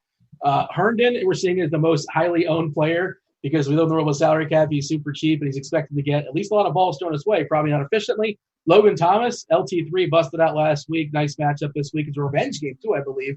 Love Mark Andrews. Love Kelsey. It's hard to get there because, salary matters. But I love those guys from a raw points perspective or from a tournament perspective. I think Hurst bounces back, too. Bounce back as well. And we have Jordan Reed, who's super cheap, but I don't think they run him into the ground. He's old. He's got a history of injuries, and they don't really need him because it's the Jets. But he's 2.6K on DK. What do you have for me as far as tight ends, Grant? Herndon is my favorite, followed by Logan Thomas, followed by probably Hurst, Gesicki, and Andrews or Kelsey if I'm going to pay up. But it's Herndon. I don't care if he's jockey. I saw a note about Gesicki. I think as far as tight ends come, he was in the slot more than anybody else last week. Yeah. He is kind of interesting, and nobody's going to own him. He's not a part of these heavily owned players. I'm kind of scrolling my way down to find him. He's at 1.5%. I do like that. I agree with you. That's ridiculous. I don't know if you know this, but Ali Cox played basketball, and he plays football, and he's cheap, and the Colts have to play him because there's nobody else. I think he's interesting as a punt, sure, why not? But I can't sit here and tell you that I know much about Mo Ali Cox. What do you have for me as far as tight ends here? Phillip Rivers loves to throw to tight ends that used to play basketball. Ooh. Oh, there you go.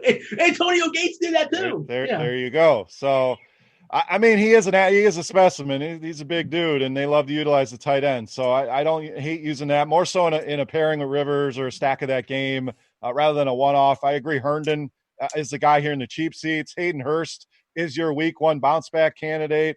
Other guys I like, I like TJ Hawkinson once again here today against Green Bay. I'm staying away from Jordan Reed. A lot of chatter on Jordan Reed, and I'm not feeling that one. I mean, Ayuk is back. I mean, they have some guy. He's not the only guy there. Sanu is going to suit up. So they'll throw to the running backs. Yeah, that one makes me a little bit nervous. But the thing I want to do today, and it's different than everyone else's build, is pay up. Mark Andrews is in a smash spot once again. I already mentioned Travis Kelce against his Chargers teams. Those corners are solid. I think they can neutralize those receivers, which is going to leave things open for Travis Kelce. So instantly my lineup is different, having an Andrews or a Kelce in it in tournaments. In cash, you go cheap. You go with the Herndons, the Logan Thomases of the world. But tournaments, I don't mind spending up on those two guys. And then Dallas Goedert with Hayden Hurst, kind of that mid-range if you need some savings and you don't want to go all the way down. Goddard's better than Ertz, right? Like that's done now, right? He's passed them by, I think.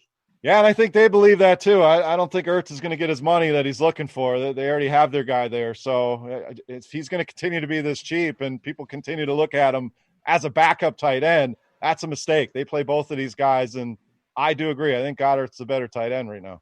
Another one off the board, by the way, Higbee. You guys talk about the Rams. I think Higbee at 2.5% owned. It seems like a really, really interesting spot. And I was listening to the ownership show yesterday, and they both Jamino and Hansen were both interested in Higbee as like one of their tournament plays, like 5% guys that are under players that are under 5%. They both thought Higbee was interesting, and I actually agree. In Dallas, with Van Der Esch is beat up, Lee is out. We talked about Hurst. I think Hurst gets a bounce back as far as targets today. I think they'll be playing in the comeback. They signed Hurst. They targeted him, said, we want this guy. It's not that much more for Hurst in comparison to Herndon and Logan Thomas. And I think Hurst can get like 8 or 9 catches today. Maybe I'm wrong on that. Give me some stacks. Stack them up, Grant. Your favorite stacks today. Buffalo, Miami stack, specifically the Buffalo side. And it's not even that much of a stack. It's mostly with Diggs, although you can throw in John Brown. Obviously, the Atlanta game, just stack up every single which way. And then the Washington game, stack up Haskins with McLovin and maybe Sims or Thomas. Both of them are fine. And bring it back with Drake. What about you, Beer? What do you have for me as far as some stacks out there? I mean, I love the Baltimore stack. I mean, they're going to score some points here, but kind of games that'll go under the radar, in my opinion. Indianapolis and Minnesota, I think that one could shoot out. For some reason, nobody's talking about the Chiefs, so I like that Chiefs-Chargers stack as well. And then Bears and Giants, another game that's kind of going overlooked here. Don't mind throwing a few stacks at that. In a vacuum, I understand it's different positions, but do you have Kelce or do you have Hill as far as your favorite Chief? Kelce for me. Again, those corners are stout, so they may end up spending some time on Kelce as well, but I think they can take Tyreek Hill out of the game. So Kelce's traditionally done well against this team. He's the guy I want here. There's a lot of receiving options on the high end, and you'll save some ownership with Hill. He gives you that upside, no doubt, but I'm going to go with Kelce out of those two. We got Kaiser Soze in chat. We should be scared. Kaiser Soze is asking us, will Taylor be heavily owned? Yes, he'll be heavily owned. He'll probably be the most popular running back, quite possibly in the entire slate. If not him, it's going to be Henry. If not him, it's going to be Elliott, but those three will be heavily owned. Probably Taylor and Henry. Certainly it's warranted, but there's also reason to pivot off them in tournaments. Do want to mention there is a show coming up after us. You got Squirrel Patrol, Toe Tag, and Tambo. There's a show following them as well. Take you guys all up the lock. And again, that Crunch Time tournament link will be dropped in chat at 12:30. Just stick here at RG all the way up the lock. Also want to mention the RG promo. If you guys didn't catch it earlier today, the Core 4 Premium. Get yourself football, baseball, basketball, and golf. $5 off your first month. Devin's going to go ahead and drop that link in chat for you guys. I think we got all the promos out there for the people. And again, sign up for the RG badge program as well, too. Devin's going to drop that link for you guys. Good times for sure. Finish in the top 10 of certain contests. Get yourself 1 month free of RG Premium just for rocking the RG badge. And, hey, you'll get a shout-out next week here as well, too. That's good times for sure as well. Give me a bold call, Grant. Set the bar. Make it good. Don't blow it. Juju goes for 2 touchdowns, 8 receptions, and 140 yards. All right, see it and raise it, Beer. Jonathan Taylor, complete bust today. So 40% of the field are dust right away.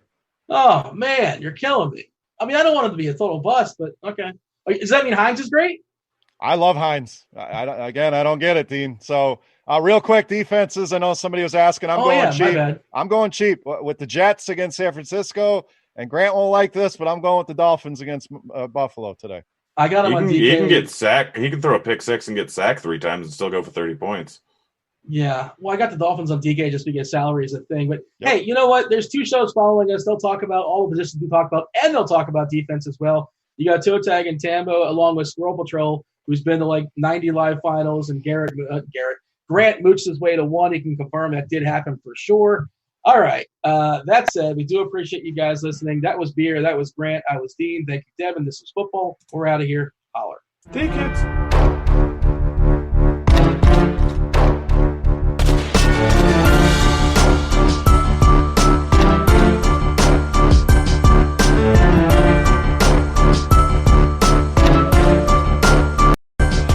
Question, any interest in cock tonight? Who has more upside? It's your boy the cock. Yeah. I'm not going to use that nickname again. I think that'll be fine. We claw with our fingernails for that inch.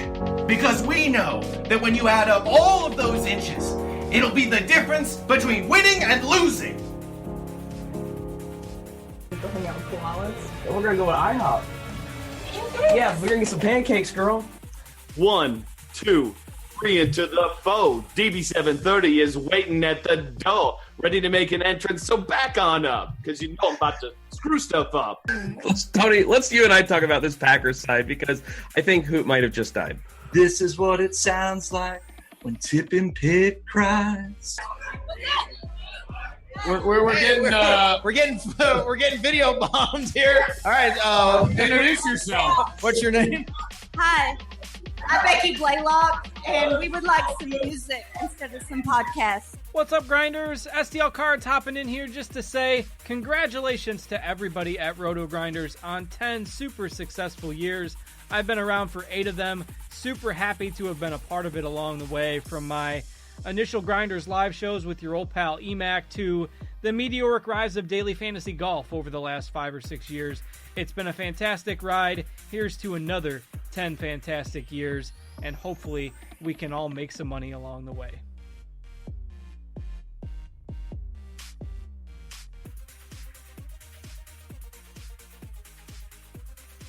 What's going on, Grinders? And welcome to the Thursday edition of the Daily Fantasy Face-Off. The Thursday edition, the Tuesday edition. Hello, Grinders, and welcome to the Thursday edition. I almost said Tuesday. Hey, what's up, guys? Wanted to shout out RotoGrinders on their 10-year anniversary. So thankful for everything that RotoGrinders did for my career.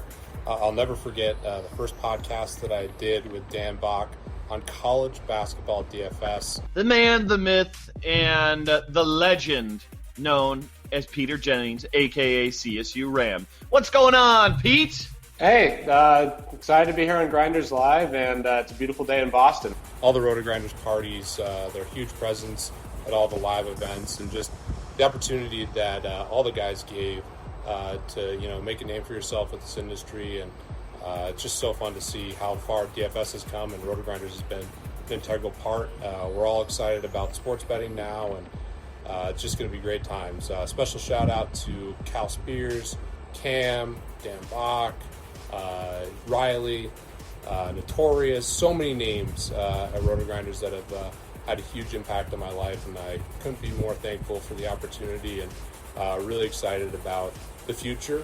Onwards and upwards, guys, and congrats again on the 10-year anniversary. We are announcing right now, Davis and I, boots on the ground at the Meadowlands for Patrick Laird's season. We will be there, Davis, my wife, and I. It's going to be quite the group. They're going to ask if Davis is your son. You guys need to have a good little pivot from MLB to basketball. So, geez, I'll let you figure that out. Okay, I can do that. Let me just find my button here. I'm going to flip over on the screen here to... If you don't play Patrick Laird this week, then maybe DFS isn't for you. Oh, so close. I did miss the landing. Oh, you did not stick the landing. You wanna hang out? I mean, I'm gonna watch the show from a different room so you guys can have your alone time together. But I'll be around. This would not work at all. All right, guys. There you go. Made the appearance. Hey, you know what we got to do? What's that? We got to talk a little weather here. I mean, do you want to do that or not? Yeah, I didn't think so. Good stuff from the boss man, Dan Bach. Appreciate that, helping the people out win some, good old money. Let's talk about these clean. Oh my goodness! We got soccer. Look at this guy right here. I am so proud of you right now. We got to put a lock on this door. I'm so telling you right now. We need a proud lock of on you this door. right now.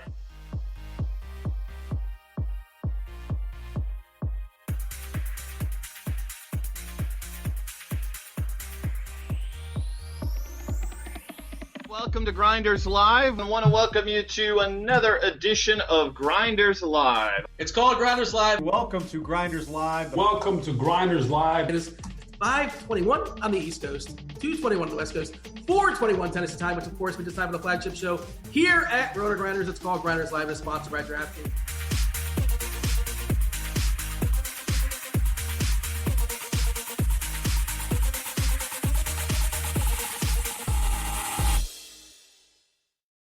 We're here back in the Fantasy Bar 6, my favorite place for a big week 2 on FanDuel and DraftKings, including what value running back I'm looking at, my favorite stack of the week, and what guy am I loading up on in every lineup. Belly up to the Fantasy Bar and find out.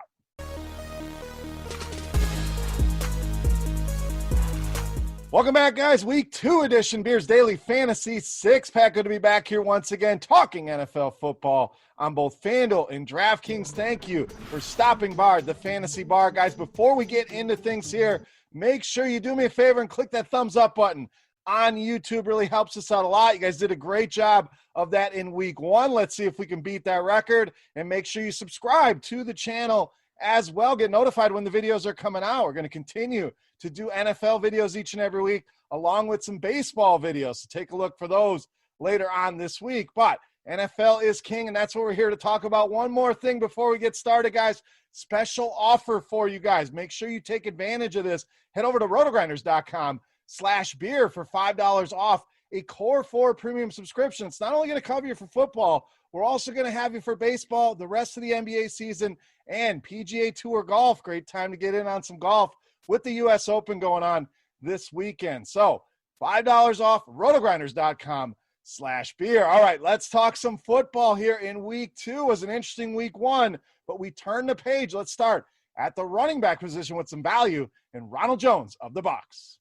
Now, this is a matchup that I'm probably going to target each and every week. We were very successful in this spot last week with Josh Jacobs scoring 3 touchdowns and pretty much doing whatever he wanted. And I think the thing here with Ronald Jones looks like pretty low ownership. I think that'll tick up as we get closer to Sunday and people realize the matchup that we have here with this Carolina defense. But I think the worries about Leonard Fournette kind of creeping in on this job are going to help keep the ownership down here on Ronald Jones. And while I agree, Leonard Fournette eventually will be the guy here, right now it is Ronald Jones. We saw him dominate the touches in a very difficult matchup in week 1 against the Saints. So let's not hold that against them. The Saints are going to hold running backs down all season long. Guess what? The Panthers are not. They're going to give it up here in droves. This could be a historically bad defense here. And Ronald Jones at these prices, huge upside. Tampa Bay, massive team total approaching 30 here in this spot. A lot of ways you can go with the Tampa offense. I'm going to Ronald Jones here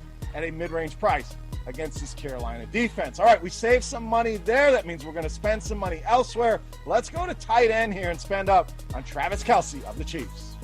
That's a spot I want to spend some money on. There are some cheap tight ends, and generally that's the route I want to go. But right here in this spot with Travis Kelce is the way I want to go here. You look at this matchup with the Chargers. Very good defense, no doubt, especially at those cornerback spots. Well, that's going to be Tyreek Hill, Sammy Watkins, and I know they may utilize these guys on Travis Kelce at times as well, but he's the guy that Kansas City will be focused on in the passing game, getting that usage, getting those targets from one of the best in the game, obviously, in Patrick Mahomes. The Chiefs also a very high team total in this game, expected to score 4 touchdowns here against this Chargers defense. So tight ends, again, a position a lot of people want to spend down on. Fine with that, but you spend up there, makes your lineup different. Kelce gives you that floor and a massive ceiling, even in a tougher matchup. Love this spot here in week 2 against the Chargers. All right, let's go to the wide receiver position, back to the mid-range. A guy I think is going to go overlooked a little bit this week, T.Y. Hilton of the Colts. So a couple things of note here with T.Y. Hilton. First of all, we have to look at this matchup, and not only were the Vikings destroyed by Devontae Adams, who absolutely tore them up in week 1, but we also saw Marquez Valdez-Scantling have a solid game, along with Alan Lazard putting up numbers. So there's going to be plenty of room for multiple receivers to make hay here against the secondary. That brings me to the next point. Paris Campbell looked outstanding. I really like him as well. You could even double stack these two with Phillip Rivers, but I'm going to go with T.Y. Hilton here. I think he'll be the forgotten man of those two guys. I think people are excited about Paris Campbell. Saw those 9 targets. You're hearing it everywhere. Well, T.Y. had 9 targets as well. But one of the interesting stats that I saw this week while doing research, and this is per our usage trends article that you can find on RotoGrinders, a great source of stats and information. So I wanted to give that a plug here. But T.Y., 1.75 air yards per snap last week. So we know everything air yards, the buy low air yards model, all that kind of stuff is definitely something you're going to want to pay attention to. It's been proven that these kind of guys can pop off, and maybe it's not.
What's up, everyone? Tyler Tamboline here, a.k.a. Toe Tag and Tambo.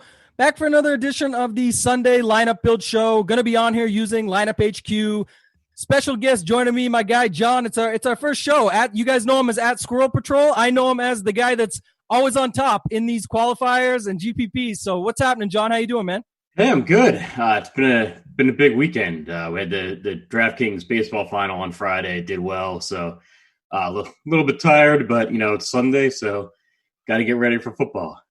Yeah, late night for me. Same, getting ready for this, getting ready to go in. We're going to have a nice hour here to go through a little bit of a different style. I know you guys get some free shows leading up. We're going to get into all the stuff related to the slate. I just saw Cortland Sutton is in. That might change it up if you were on some Noah Fant or, looking to go back to some Jerry Jeudy. So we'll talk about the plays. Want to show you the tool, Lineup HQ, how we use the build. John, I know you've done some shows in the past that I've watched with you using Lineup HQ for all different sports on RotoGrinders. Congratulations, by the way. Again, you just mentioned it, but I saw you picked up at least $35K in that Fantasy World Baseball Championship. And I know if you guys don't have a RotoGrinders subscription yet, producer Devin's going to be dropping a link in. John also does an amazing show with another very sharp guy that we've got here, Eric Beimfor. It's called Q Hunting.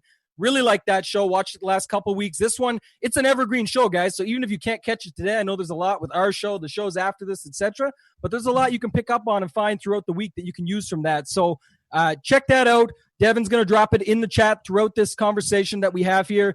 John, talk to me a little bit just about Lineup HQ in general and how you use it for your process, because I know it's huge as far as MME goes and just GPPs in general. Yeah, so you upload your projections. I make my own projections. You can use the RotoGrinders projections. They're pretty sharp. It's got the ownership right there on the page, and then the ability to set stacks and groups is key. I think because you're trying to build those correlations into your lineups. So it's very important. And then depending on how many lineups you want to make, whether it's 150 or 1 or 2 or whatever, you still want to have those correlations in there, and you just you crank it out.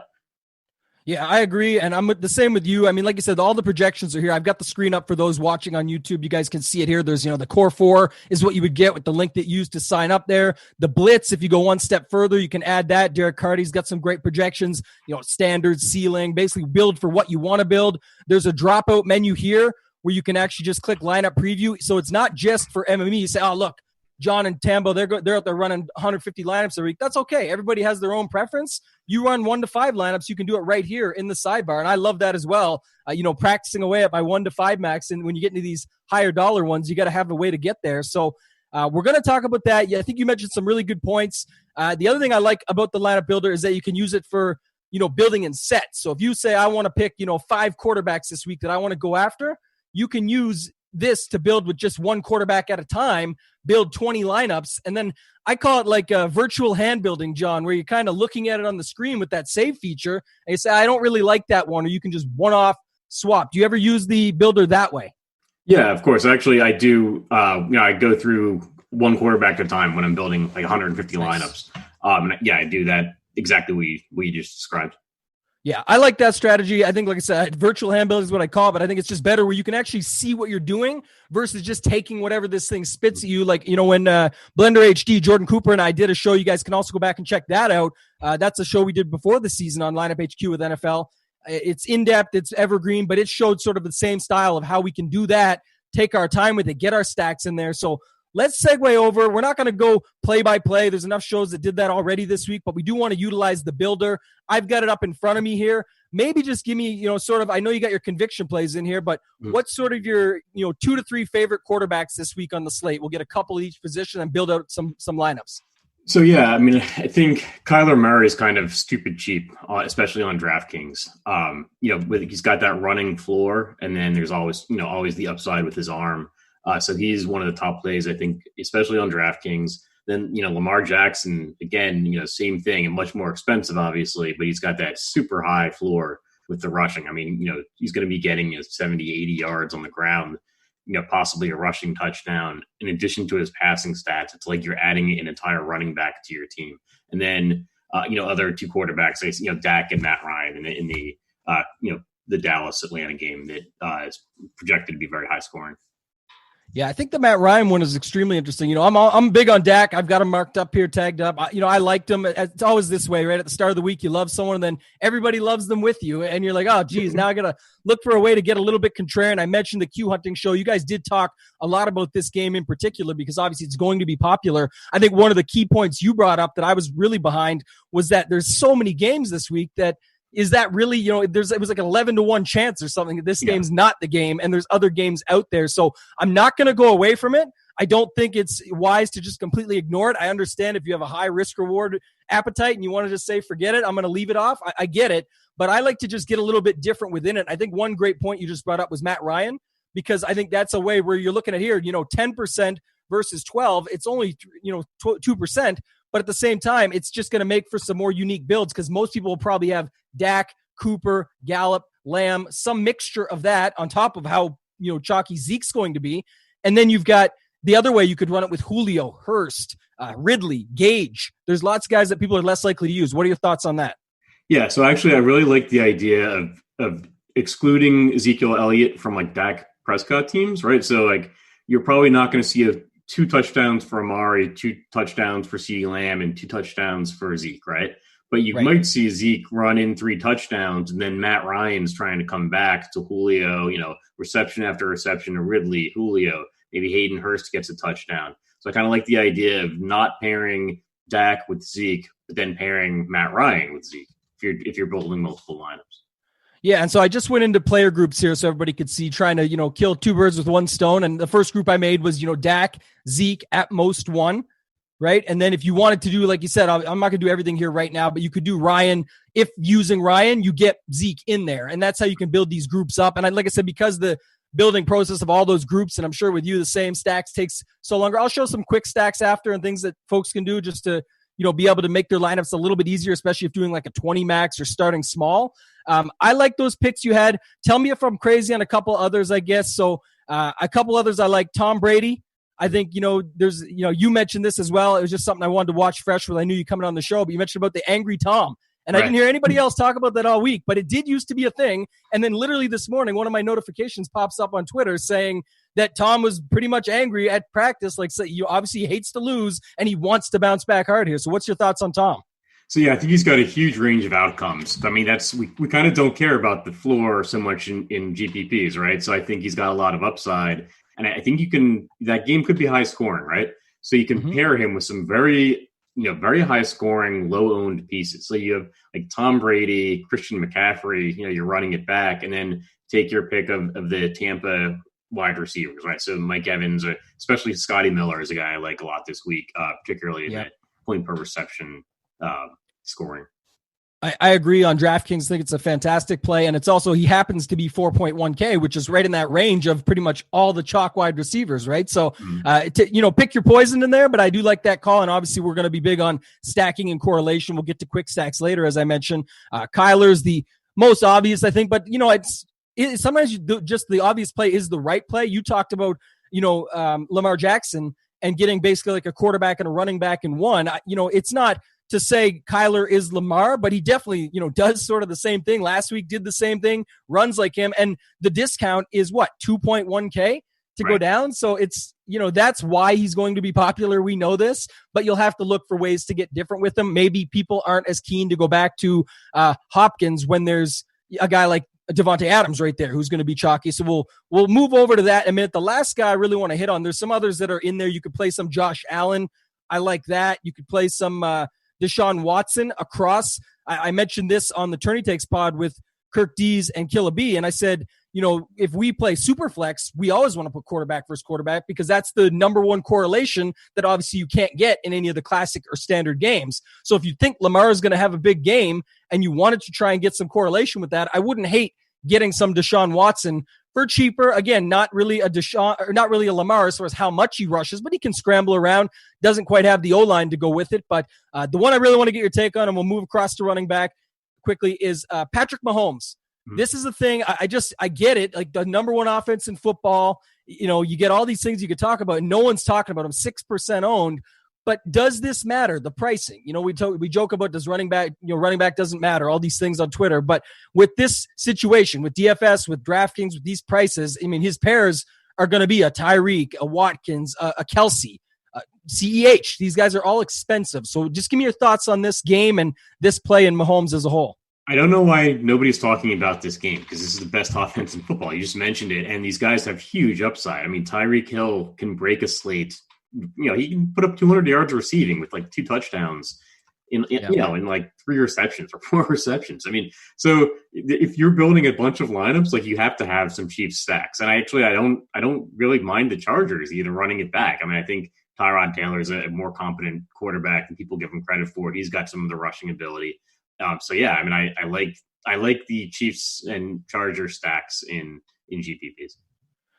Yeah, I'm with you there. One of my thoughts, and this I wasn't really on that, but I'm less on Lamar. I'm obviously rocking the Ravens gear. It's my squad. I'm in Canada, so I can pick my team, but I've always been a Ravens fan. I didn't hop on when Lamar got there. Trust me, I've been through the Joe Flacco elite days. I've been through it all. So excited to have Lamar, but one thing about his price is, like I said, it's expensive. And then with this matchup, I just don't know if it's going to be necessary. But to your point on Patrick Mahomes and against this Chargers D, I think the only thing I really saw that besides price, which I brought up before, was that, the Chargers have held him down in the past, but now their defense isn't the same. They've got quite a few injuries across the entire board, but even in the defense alone, they've got some injuries. So I think this is a spot that you could pick on them.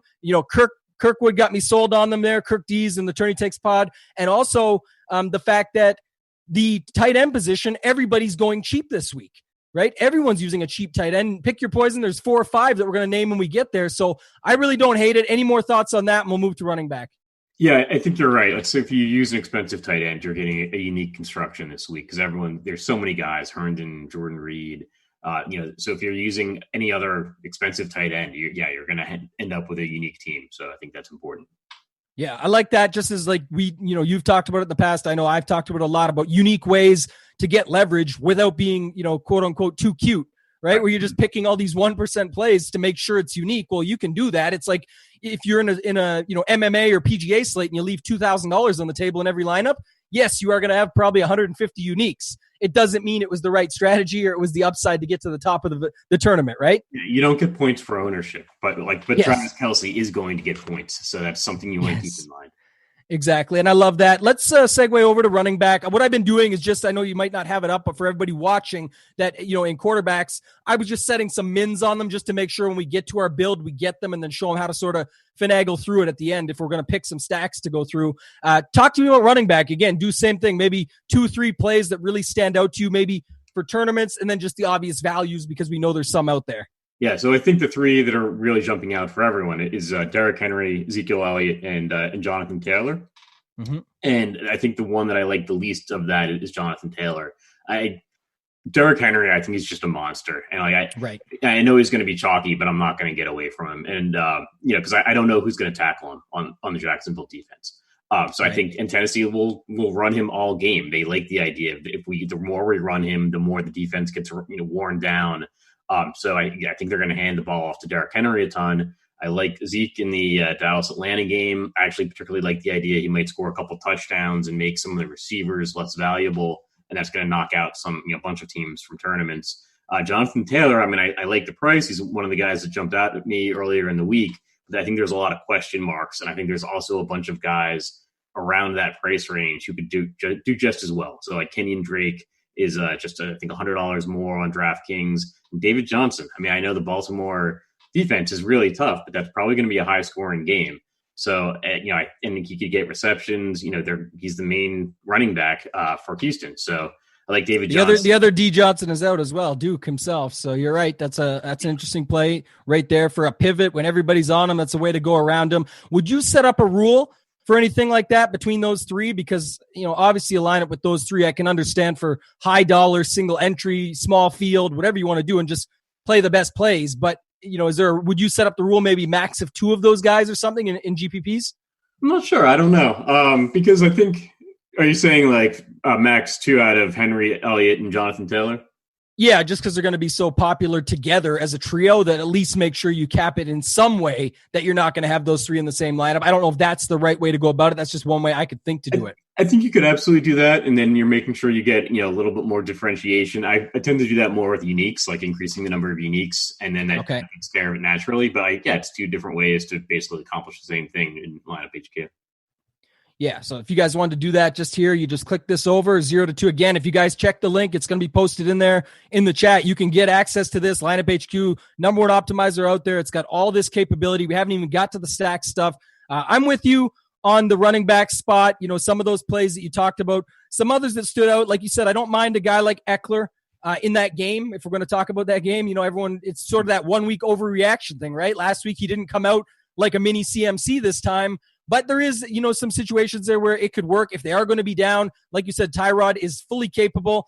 He can check down as well.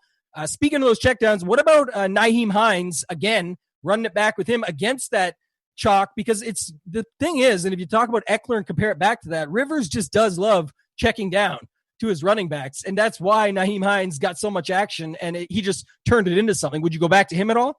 6% ownership now. I think it's a great leverage play, right? Because everyone's going to be on Jonathan Taylor. And what if, all right, that's one of the question marks. I kind of referenced, question marks with Taylor. That's one of them. What if Nyheim Hines, what if they just go with the veteran a little bit more than people are expecting?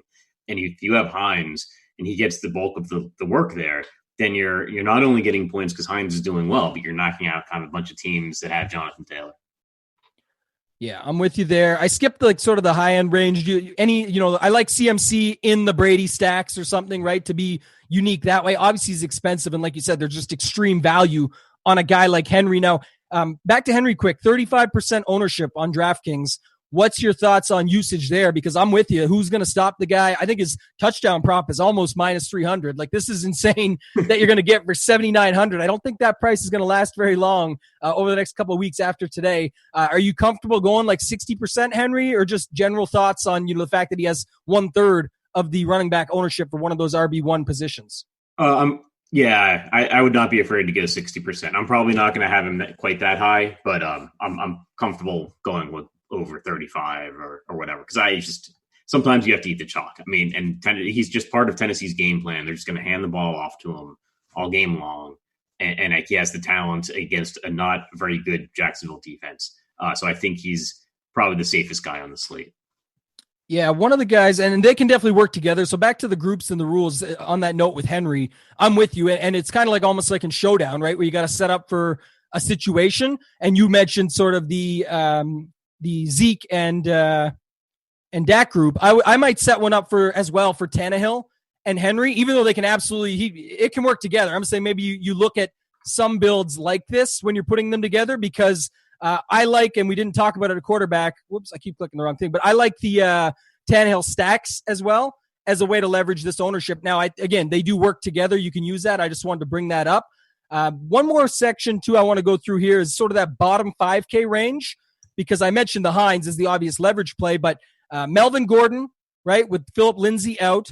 You've got same game that we talked about with Brady and whatnot. You've got Ronald Jones, who looked pretty good and now goes up against the defense that we just watched Josh Jacobs tear apart. Not saying Ronald Jones is anywhere near that talent level, but the obvious factor of matchup and price is there. And then if you go down a little bit, there's some other guys, in the 4K range. Any thoughts on the lower end range in running back? So, yeah, you mentioned Ronald Jones. I like that. I think people are going to be concerned about Fournette and, McCoy, but I think Ronald Jones is still the guy there. And, again, that's going to be a high-scoring game. Carolina defense isn't very good. So, yeah, I definitely like Ronald Jones. Probably the best of the guys you mentioned. And then Melvin Gordon, actually. I mean, it's a tough matchup with Pittsburgh. But, Philip Lindsay is out, and that was the main concern there in the Denver backfield, was that Lindsay could be taking some of the carries. But, it's going to be the Melvin Gordon show, and they just handed him a ton of money. So, yeah, let's go see him run. Yeah, and I agree with that. I also don't mind Melvin Gordon. I like Ronald Jones still over Melvin Gordon, but I kind of like Melvin Gordon for when we get to the secondary stacks and the quick stacks, where you could run like him and Deontay Johnson, they're both, Deontay Johnson's popular, but is he popular in a secondary stack with Melvin Gordon, who not everybody's on? Again, can I get leverage and get unique without getting crazy and stupid? They're actually both in excellent spots and would work and pair well together as a secondary stack. So I don't mind that. The other reason I want to bring up just this lower price range, and then we'll move to to wide receiver, is because if everyone's using cheap wide receivers, again, another way to just get unique and get some leverage on the field is through, like I mentioned with Kelsey earlier, the expensive tight end versus the low end. Use maybe an extra running back or two that's a little bit cheaper and be able to pay up for some more of these wide receivers. Someone's going to mention in a second, the guys are saying, and girls are saying, shh, in the chat. We'll segue with that to wide receiver, guys, just for you. They're mentioning about, our KC stacks that we're talking about, and how everyone seems to be on Mike Williams, myself included. I think that price is a little bit silly at $4,200. But again, can you get unique with that? Sure. But what about Keenan Allen? And then we'll go through the ranges. But what about Keenan Allen there as an extreme GPP leverage play that pretty much I haven't heard anybody talk about? Yeah, he's been totally off my radar, but that's a great point. Maybe he shouldn't be, right? Because I do think people are going to be on Mike Williams to some extent. Now, I don't think he's going to be the most popular wide receiver in that range, but he's underpriced. So a lot of people are going to have him. And yeah, if you go with Keenan Allen, we know that Keenan Allen's a really good wide receiver. So, and that matchup against the Chiefs, there's going to be some points scored. So yeah, I like that as a leverage play. Yeah, I think that's a good one. Mike Williams doesn't really show a lot of ownership here yet. He shows 6.7%. I tend to think it'll be a little bit higher, but then, yeah, you obviously do have guys like Corey Davis in there, right? You've got Deontay Johnson, Paris Campbell, CeeDee Lamb, who we're talking to. So maybe let's, talk through one more thing before we go through the ranges, and that's the Dallas receivers. Like I mentioned at the top of the show, not everyone has full access. We'd love for you to get it. The links are in the chat. You can check it out, be able to check out all these things that we're talking about. But talk about the Dallas receivers, because you've got Cooper, Gallup, Lamb, no Jarwin, which is at tight end, but it still does affect possibly the targets as they go around. Zeke as well. Maybe just this whole thing, give your spiel on that, because it's interesting, I think, what you brought up on the Q hunting conversation with Eric. So maybe let's hear that for this. Yeah, I just, I think there's only going to be so many touchdowns, and these guys are going to be so popular that I like the idea of excluding Zeke from the Dallas wide receivers. And you maybe, because I like Zeke a lot, so you're playing him, then maybe you're not, getting so much Amari Cooper or so much CeeDee Lamb. And I like CeeDee Lamb long term, but I mean, this is his second game. He's very talented, but there's so many good receivers there. I mean, what if Schultz gets a touchdown, and then Zeke gets 2 touchdowns? I mean, you could have that entire trio shut out. So I like that game as high scoring. It's not like I'm going to fade that game, but I think you have to find unique ways to play it and play off the field. Yeah, and I'm with you there. I like that too because it's kind of like one or the other. The funny thing is, back to Zeke for a second, ownership-wise, 26%. I was going to say one more thing on that is I actually like him less than I do Henry. So I'd probably cap there, and I'm with you. I'm being over the field on Henry. Even on FanDuel, the same. I know Zeke is extremely cheap over there, but it's kind of the same feeling of just, Henry's going to pound one in, if not two, I think. But the other thing is I don't know if it's been announced yet, but I know left tackle Tyron Smith for Dallas was questionable. So I'm not sure if that news came out. I don't have it right up, and I'm running the show right now, but if someone can post it or you want to check it. But the thing is that would be interesting as well. He could get more checkdowns, but it would take me a little bit off that and a little bit more to the passing game. I still love the passing game. I like Lamb, chalk or not. I'm still with it. I think it's a good play. But then, you get some leverage here on a guy like Cooper or even Gallup, who last year we were all over and for, good reason. It's not like we should be off of them. So mix and match your stacks there. Don't be afraid to use them opposite of a Matt Ryan stack. That's the idea, right? If you're going to get some unique leverage, you can use, instead of, most people are going to use Ryan, Julio, Ridley, or Hurst, and then Zeke, use a pass catcher and leave Zeke out still altogether. There's still lots of great plays, as John and I have talked about. Let's go through the ranges. I think Devontae Adams is by far just too cheap. The best play. It's another guy kind of like Henry. It shows 19.6% ownership here. I mean, I'd have no problem with at least 40. And I normally don't like going heavy on wide receiver ownership because it's extremely volatile. So I'm saying maybe that's my case of this week where that's my one-off that I'm saying I'll go to 40. And then I could even cap everybody else at 20 or 25 and just let it disperse out. What's your thoughts on Adams, and what's your thoughts on sort of the way to handle the ownership and usage with him? So, yeah, I like Adams. He's my highest owned wide receiver on DraftKings. And then, like Julio as well. I think he's kind of a leverage because I think people are going to be, pounding in those Dallas wide receivers. And what if it's Zeke running the ball and then the Falcons are playing catch up and Julio and Ridley are getting the receptions. So those are my top two highest owned wide receivers. Yeah, I like that call. I actually, probably I have more Julio in my stacks, right? As sort of the unique situation there to try and leverage it that way. But I do still like DeAndre Hopkins only because it's kind of like one of those situations where it's like a squeeze play, right? You've got Devontae Adams, Julio Jones, Thielen, and then, of course, guys like Evans have come up now and all that. And so, at 13%, Hopkins just sitting there. He himself had a pretty good game, and if you're going to pair him up with Kyler, who we talked about is popular, that's a way to get someone that's a little bit different. And maybe in that lineup, you leave Adams out or try and squeeze both and go back to what we talked about at the previous position where you're just going to leave some of the cheaper running backs versus just the same chalk three that everybody's going with. Dropping down a little bit. You like Ridley? You like Gage? What's your thoughts on those other Atlanta guys flipping to the other side? I mean, I probably like Ridley more than Gage, just I think Gage has got a limited ceiling. So, yeah, I mean, I'm if I'm running a bunch of Dallas and Atlanta stacks, I'm definitely going to have some a lot of Calvin Ridley, like Hayden Hurst as well. So, yeah, we know there's going to be points scored in that game. So, yeah, it's just going to be running a lot of stacks, with different combinations of the wide receivers, but probably less so on the Dallas side and maybe a little bit more on the Atlanta side. Yeah, and we got about a half hour left, so we'll spend a little bit of time here. This is just the sort of the fun part, and then we'll get into quickly through tight end. Defense is sort of not the Jordan Cooper play wherever you want, but you definitely don't need a set in stone one unless you think there's some crazy advantage or a hunch you've got and you want to risk it. But talking about wide receivers still, let's flip flop through some of these pairings and see your thoughts. Obviously, in stacks, I agree with you 100%. They all work when you're stacking up, but maybe some favorites. So Cooper Kupp, Robert Woods. What's your thought between those two? Probably like Woods better. Yeah. He just got paid, right? I do like that. Yeah. I don't mind them both, but I really do like Woods more. The usage has just been showing and sort of trending that direction for him. Goff is a guy that throws the ball a ton, so I think that's a good play, and it would be pretty unique at 4% ownership. You're already going to get him quite low. You don't really have to pick and choose when Cooper Kupp's 2 and he's 4. That's a play whoever you like situation, right? Whatever one you feel best about, let's go with it. Next grouping. And again, pricing matters. I get it. So whatever fits. But Juju and Deontay Johnson, both are, look at Juju's last game, and then Deontay is all about price, but Deontay comes with a bunch of ownership. Juju right now showing for 2.5% ownership. Right. So I was listening to the show before this, and Grant was talking up Juju. And I like that idea because Deontay doesn't know that he's low priced on DraftKings this week, right? Like it's not going to change the Steelers' game plan that one of their guys is way too cheap on DraftKings. So yeah, I mean, Juju could end up getting the ball a bunch, and and that's knocking out a bunch. All these teams, all these lineups that are using Deontay just because he's really cheap.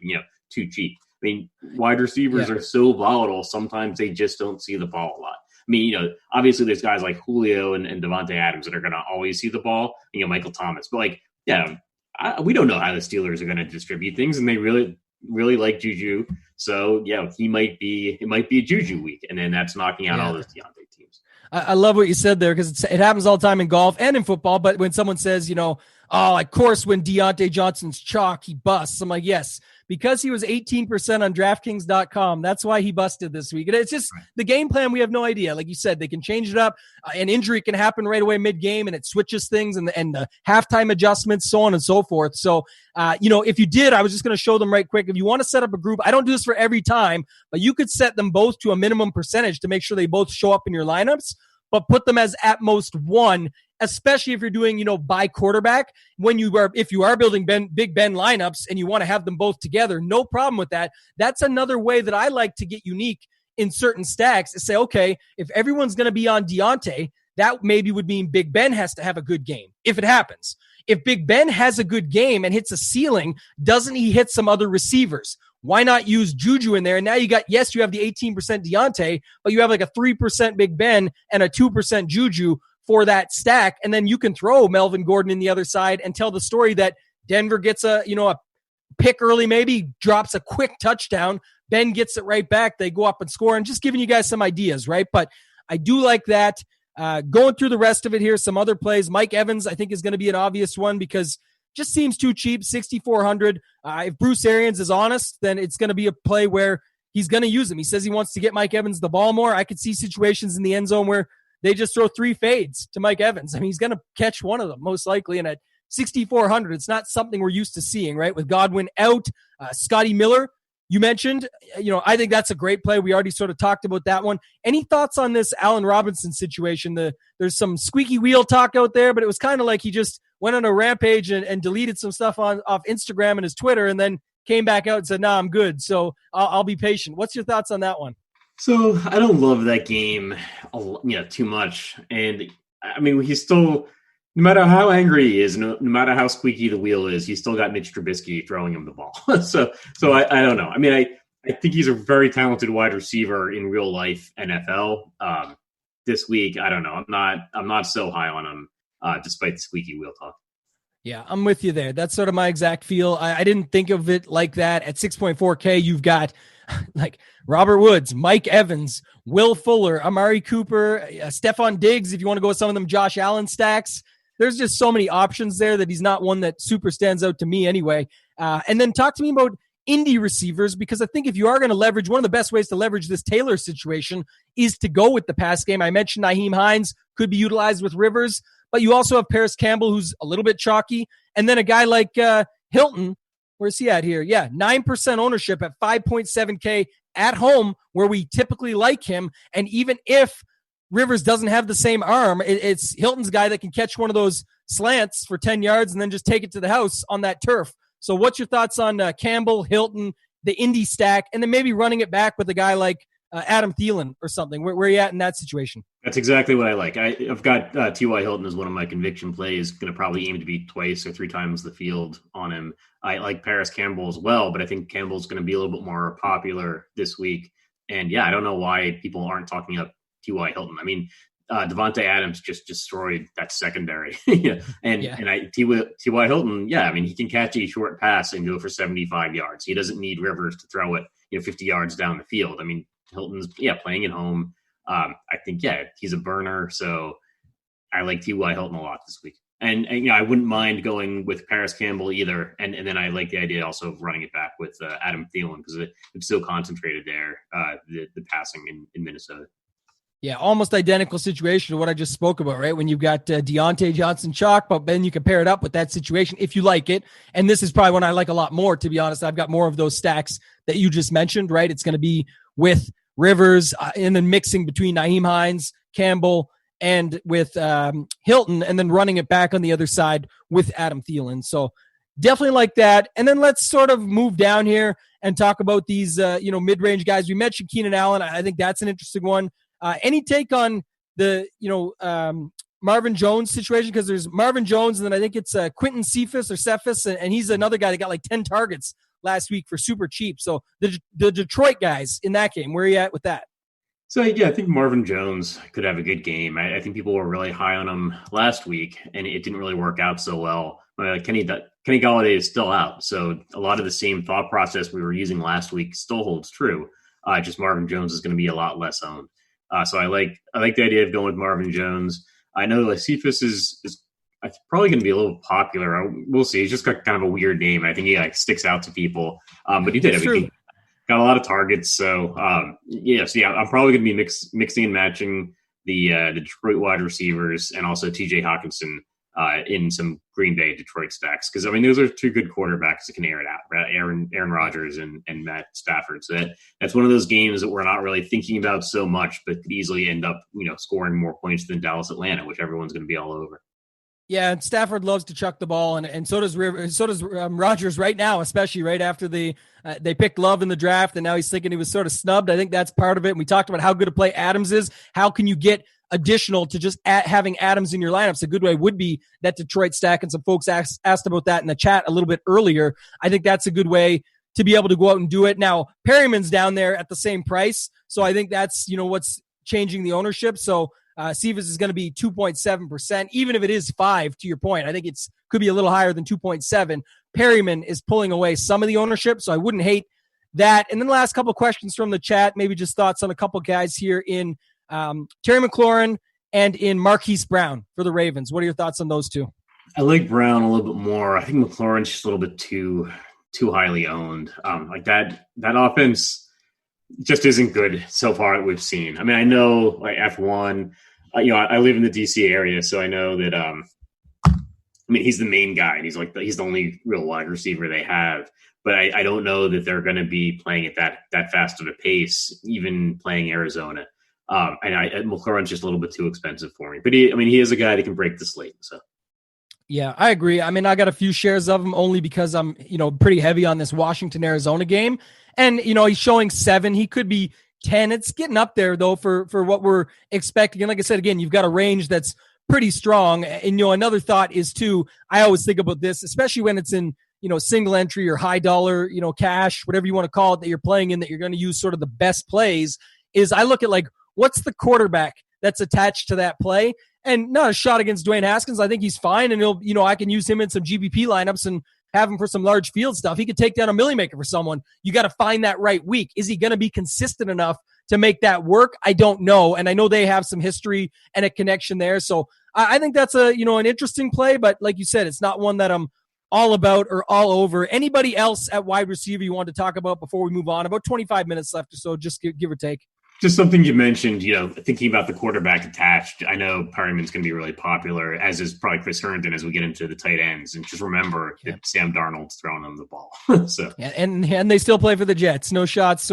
Not sorry. But yeah, it's tough. And I'm with you there. And that's like a decision in cash this week. I know it's a lineup build show. We're talking about more than one lineup. But if you do play cash out there and we're trying to drop any nuggets we can, I think Perryman, that's one. Could he do something? Yes. Did he do something in Tampa Bay? But look what Jameis was doing. I know he's throwing the 30-30 club, which isn't ideal to be within as far as interceptions and touchdowns go. But he was still throwing a lot of touchdowns. He was airing the ball out. This is Sam Darnold that's attached. Now, what I will say is if you do want to go there, that was one of the disgusting plays I forgot to mention to you earlier. You can run a Darnold, Perryman, Herndon stack, which I know it's puke in your mouth disgusting, but at the same time, that is one of the cheapest stacks you can possibly run on this slate. And we have seen some Jets games and some 49ers games in the past surprise people that they expected to be terrible. I've seen live finals one with Jet stacks, right? Recent years. So it's just the way it can go at times. So let's segue in with that and use Herndon. What are your thoughts? You just mentioned with the attachment there, but on the cheap tight ends in general, using that, Herndon has, like you said, the attachment there with him, but you've got Logan Thomas, you've got Jordan Reed people are talking about. There's a lot of guys down in this range. Where are you at with these cheap tight ends this week? We'll start there. So probably my favorite is Jordan Reed, but it hurts, right? He's so cheap just because he's actually cheaper than all the other cheap tight ends. And with Kittle out, I mean, Jordan Reed is a receiving tight end. He's familiar with the offense. I don't know if he can make it through an entire game without getting hurt. I've actually talked Jordan Reed up before. A couple of years ago in week 1, I said it doesn't matter if he gets hurt later in the season, and he got hurt in that game. And so, but I think he could catch a lot of passes. I think he's good shot to get a touchdown. I know they've got the rookie wide receiver. I think is Ayuk is gonna he's playing and he's probably gonna see some targets as well. But I think San Francisco could roll in that game. And so I like Jordan Reed most of the tight ends. Yeah, I sprinkled them in for sure because of the same reasons you said. Now, I did see a tweet this morning. I got so many notifications blasting me and things popping up everywhere. I can't find it at the moment, but someone did mention that the coach talk around that just this morning interview was that he's going to be on limited snaps. Oh, so really? I would just say, yeah, we got time after this, so check it out. But and for everybody watching, maybe go check that out and post it in there for everybody else or see what you can find. I can't remember where it was on Twitter. It might have been Scott Barrett posted it out, but I think it was just saying that it's going to be limited snaps for him for this week. But again, who else are they going to use? They've got Brandon Ayuk, I thought was a little bit interesting, getting his first start, obviously ceiling, upside, kind of like the guy you would have wanted to use in week 1, but we just didn't get a chance to play him because he wasn't playing. So why not try him out in week 2? I thought about him. We didn't talk about him, so I'll bring that up now with the Reed conversation. You mentioned Hawkinson. We talked about him a little bit on the Tourney Takes pod. For me, it was sort of, I need to be sold a little bit more. So because you got Henry there, you've got Goddard, Ingram, Ertz, they're all right around him. And these are guys you could play. Higbee, now it looks like Everett is in today, but if he is banged up or that back's a little sore, you've got Higbee. They all show low ownership, so I can be swayed. Anyway, talk to me about this range and give me your pitch on Hawkinson.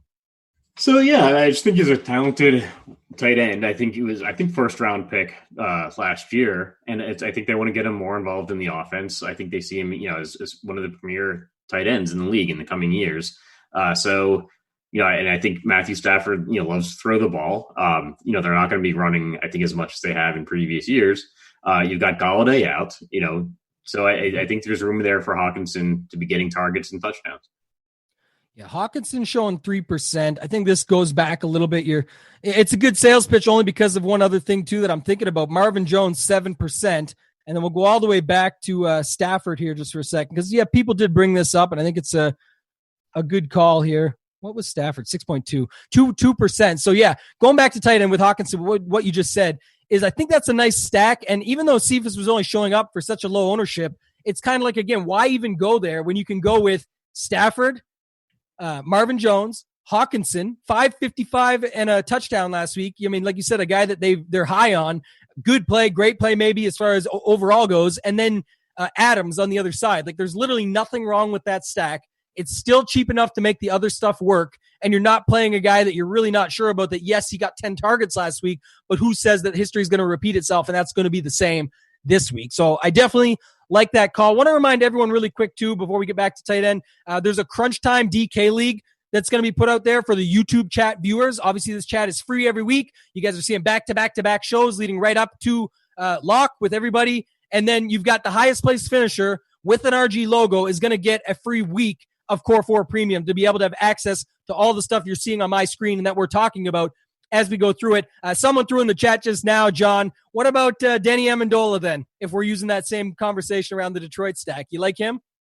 But I'd use him in a Detroit stack without any hesitation. Yeah, I think Cephas is going to be a higher owned than Amendola likely. And we've seen Danny, and like you think of Danny Amendola as kind of a dink and dunk wide receiver, but we've seen him have huge games before. So, I think if you're running like a Detroit stack, I don't mind Amendola at all. Yeah, if Amendola breaks the slate, I'm in big trouble, but I do like it in those stacks, like you mentioned, because he has the opportunity, and then whatever happens from there is, what you take what you can get, and he's not expensive. I like the call, like you said, over Cephas maybe, but it's a little bit of a risk as far as ceiling is concerned, but he can have a big game for sure. Back to tight end, we talked about this way to differentiate and to just go to the top and be unique in that sense. Maybe if you're only doing it in stacks, I don't know. That's like say, I like Kelsey probably a lot more with Mahomes than not, because if he's going to hit his ceiling, it's likely that Mahomes has an even bigger game than what we anticipated. So, and we've seen him have some big ones. So talk to me about Kelsey, any love for Andrews, Ertz, and then lastly, I'll say Ingram, but I know Tate was announced in. So kind of goes off my radar because of that. But what about like the Ertz Goddard thing and then Andrews and Kelsey? So I kind of like Goddard coming up a little bit more than Ertz. I like Kelsey and Andrews are going to be guys that I'm going to be pairing with their quarterback. So yeah, if I'm doing Mahomes team, I'm going to pairing him with Kelsey, and then same with Lamar loves throwing to Mark Andrews.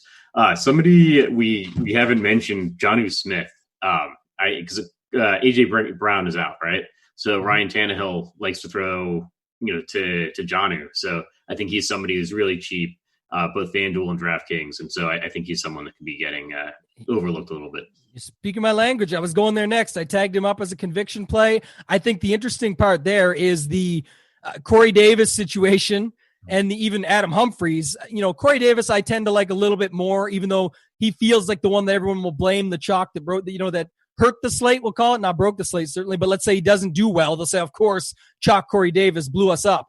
But I already liked Jonnu Smith. This is a guy they've shown that, liking to with no A.J. Brown. He's a big boy. He can catch and run. The yards after the catch, pretty much everything goes there. And again, what is he tied to? A pretty good quarterback in Tannehill. What is he leveraged to? A pretty chalky running back who we still love, but you could even use Henry in one of these situations. If you want to go Tannehill, Henry, and Jonnu, I pretty much think you have the entire end zone covered. Because, it could be Davis. Yes, it's not as likely to be a guy like Humphries.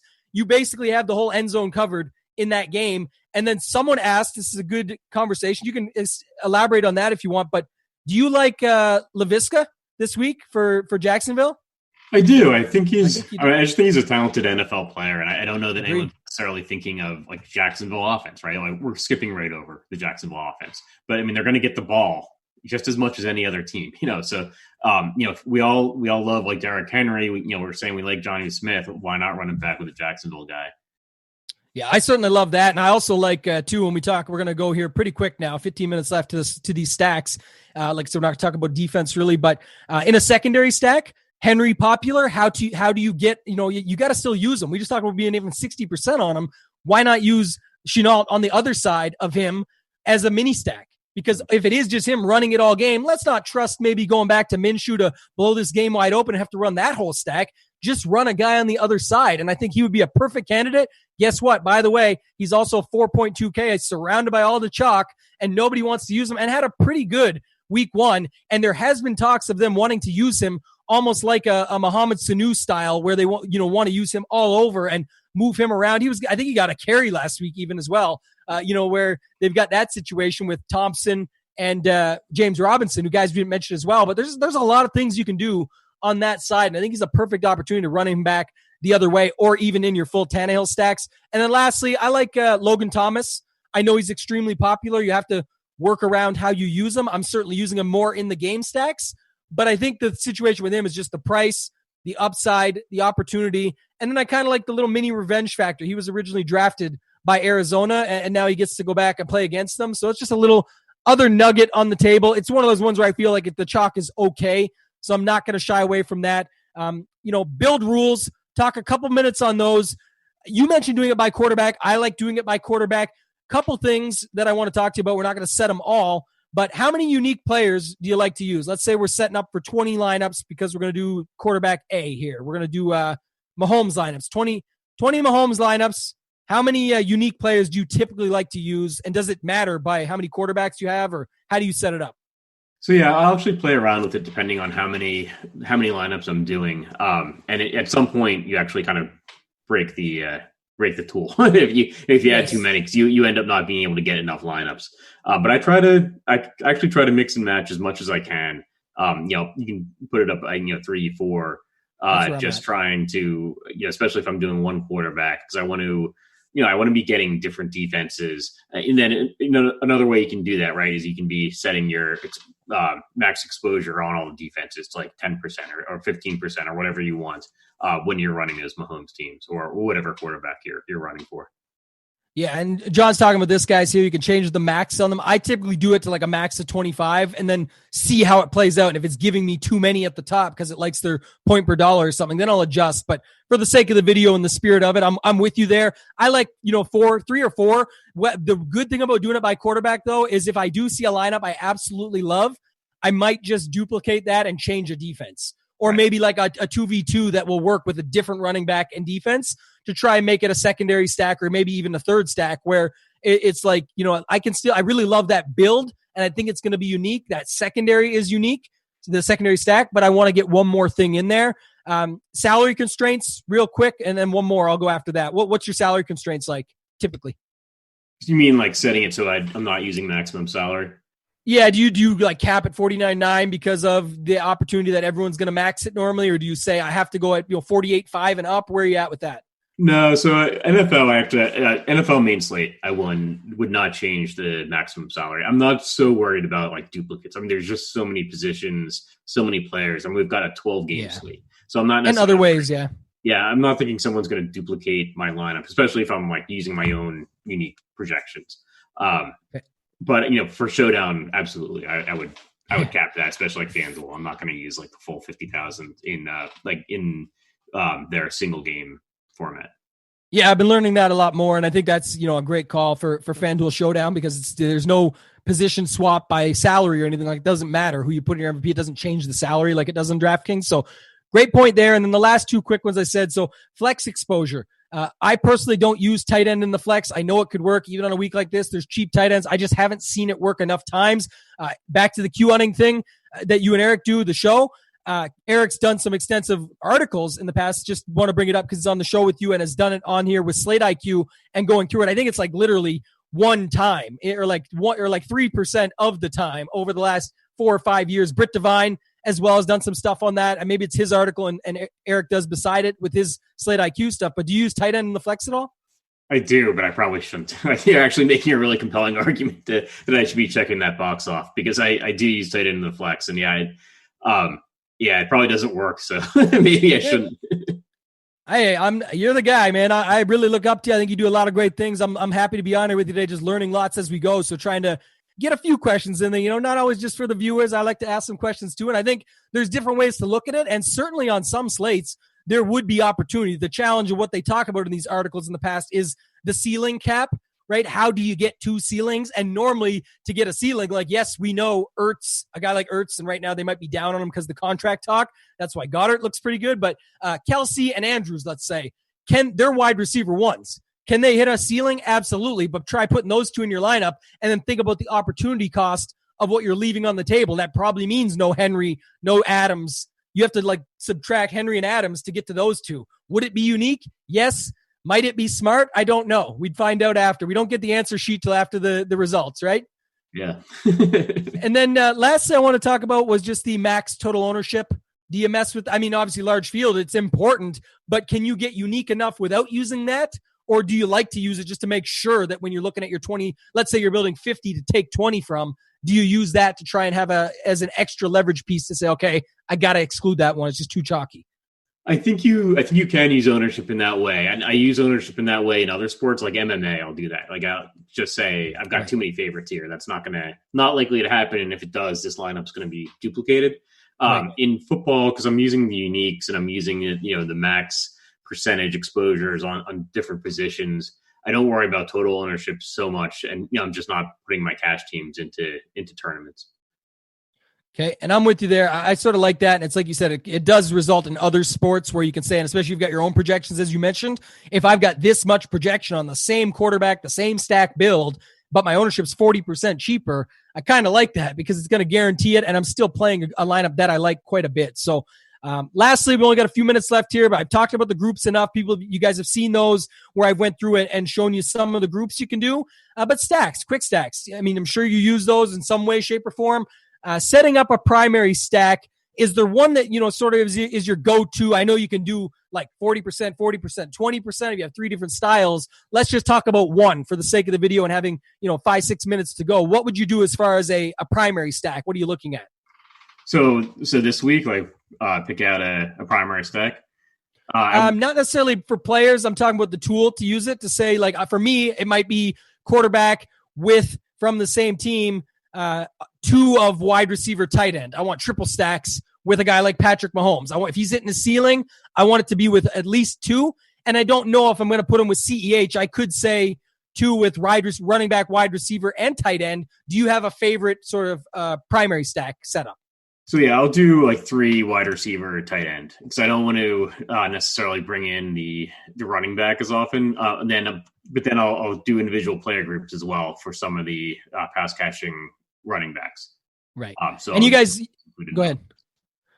No, I was just going to say you guys can apply it as well to whatever teams you want. I've selected Mahomes. We're going to end on a Mahomes build here, but secondary stack. What would be sort of a favorite secondary stack? And this is just showing folks at home that you can set it up. We're going to do, for the sake of the video, 100%. I'm going to target the primary stack of a quarterback with 2 of wide receiver and tight end for a 3-man stack. And for a secondary stack, any thoughts on what you'd like to see there? What's your go-to? So I think running back and defense is the classic, but I kind of like running back tight end. Like we kind of talked about with Tennessee, right? Derrick Henry and Jonnu Smith. I think it's going to be that kind of game where Tennessee's not getting huge chunks of yardage, but it's going to be some Derrick Henry runs, then some Jonnu catches, and then at the near the goal line, either one of those guys could be getting the touchdown. So yeah, you can add like running, correlate your running back with a tight end. Yeah, and so I'm with you there, and I just made a narrative for everyone watching. It's the same team as above, opposing's below. So I got 1 quarterback, 2 wide receiver tight ends, and then maybe we'll run it back with 1 wide receiver running back. We're going to do some stacks where we run it back 100%. On the other side, I've got 1 running back with 1 tight end from the other side. You could, again, if you're like just a pass catcher, you could say 1 running back with 1 wide receiver tight end. Do that on 50% of your stacks. Add a second one. It's at 0. I'm going to change it to 50. We're going to do this just for the sake, and then we'll see it and change it to running back, defense from the same team. So half the builds we get will be with running back, defense as a secondary stack. Half the builds we get will be with 1 of a running back for sure, and then either a wide receiver or tight end. On the other side, we're not going to do third stacks. And the last thing I want to show people too as well is I like to build more lineups. So if I'm looking for 20 Mahomes lineups, I might build 40 so that I can do what I talked about earlier with sort of that virtual hand building. So I'm going to click build 40. It should go fairly quick. We've got 4 or 5 minutes left here, and we're going to get out of here. Again, if you haven't checked the chat already, Devin's going to drop the link in. You can sign up, get access to all this. Check out the contest for YouTube viewers only that are going to have a RotoGrinders logo as their avatar, and the highest RotoGrinders avatar winner is going to get a free week of this to be able to have access to all this stuff and see it. It's just running out now, John, so we can see it, but the idea is they're going to be able to see everything that we just talked about. It's going to build as many as it can. In this case, it should be no problem. Like you said, you can break the optimizer if you want to spend 4 hours going through and having your stuff all set up that way. But you can use Lineup HQ to do all this stuff, right? It's pretty much covering you from head to toe. Any final thoughts before these builds pop up for the slate? No, I mean, I think it's an important week to keep in mind how many games there are, because I think the Dallas-Atlanta game is going to be really popular. So I think if you're using players from that game, I think you have to be thinking about how you're going to differentiate your lineup. Yes, and you mentioned, we went through some of the plays, but the Hursts, we talked about Gage, not as high on him, but just the guy, Ridley going the Ryan side instead, using Gallup in between Cooper and Lamb, who are the more popular names. There's all kinds of ways to go about it. If you look, these lineups have popped up now, guys. So obviously our exposures are going to be heavily weighed to the Kansas City Chiefs side. And then, yes, it is liking a little more Mike Williams, but even through some Kelly, some Eckler, we'd probably have to go back. If you didn't get enough Keenan Allen, I set a minimum 10%, and it only gave me the minimum. I'm not going to do this for time's sake, but you guys can change right here in the min. Well, that's not enough. I wanted 20 of him now because it only gave me 10 to his 7%. You can see what the ownership projection is here, what we got him at, 4 lineups of the 40. Obviously, that equals 10%. And then just look at, one of the top builds here, and then we'll get out of here, is you've got, Mahomes, Travis Kelce, Sammy Watkins in the flex, which will already be unique. And you're basically just saying, can he bust out and do better than, let's say, a 5,200? Can he do better than Melvin Gordon at 5,200 that some might put in there for their later slate? Well, he probably can, right? If Mahomes is going to have this ceiling game, that's a possibility. They run it back with Mike Williams. It's got Ronald Jones with the Buccaneers defense. So saying, Bridgewater can make some mistakes. They were the only team really to hold down CMC last year, by the way. We didn't talk about that earlier, but that was sort of the one spot where he got held back. And then you've got Devontae Adams, who we love. So it's tagging him up, right? He's going to be our heavily owned guy. And Christian Kirk. So you're still getting a piece of the Arizona-Washington game. What's interesting is it's completely fading the Dallas-Atlanta game. So what are your thoughts on just that build overall and then how it works against the slate? I like it. I mean, I don't know about fading that game completely, but who knows? Who knows what's going to happen? So I think that's a potential winning lineup, right? Like we're kind of differentiating, from in terms of games, in terms of players, in terms of the positions. So I like it. Perfect, man. Well, hey, thanks so much for coming on with me, man. I do appreciate you joining us. I'm sure everybody does. Super sharp. I'm hoping to run well today like you and crush it and kill the slate. I'm sure you're going to do the same. Back in some Qs, back in some big GPPs. Appreciate all you guys out there, man. This is awesome. You guys joining us every Sunday for this free show, going through how to use all the tools, checking it out. Sign up. Check us out. You guys can follow me on Twitter at @ToeTagAndTambo. Hit us up if you have any questions. Other than that, John, thank you again. Thank you, everybody, for watching, and good luck. Yeah, good luck to you.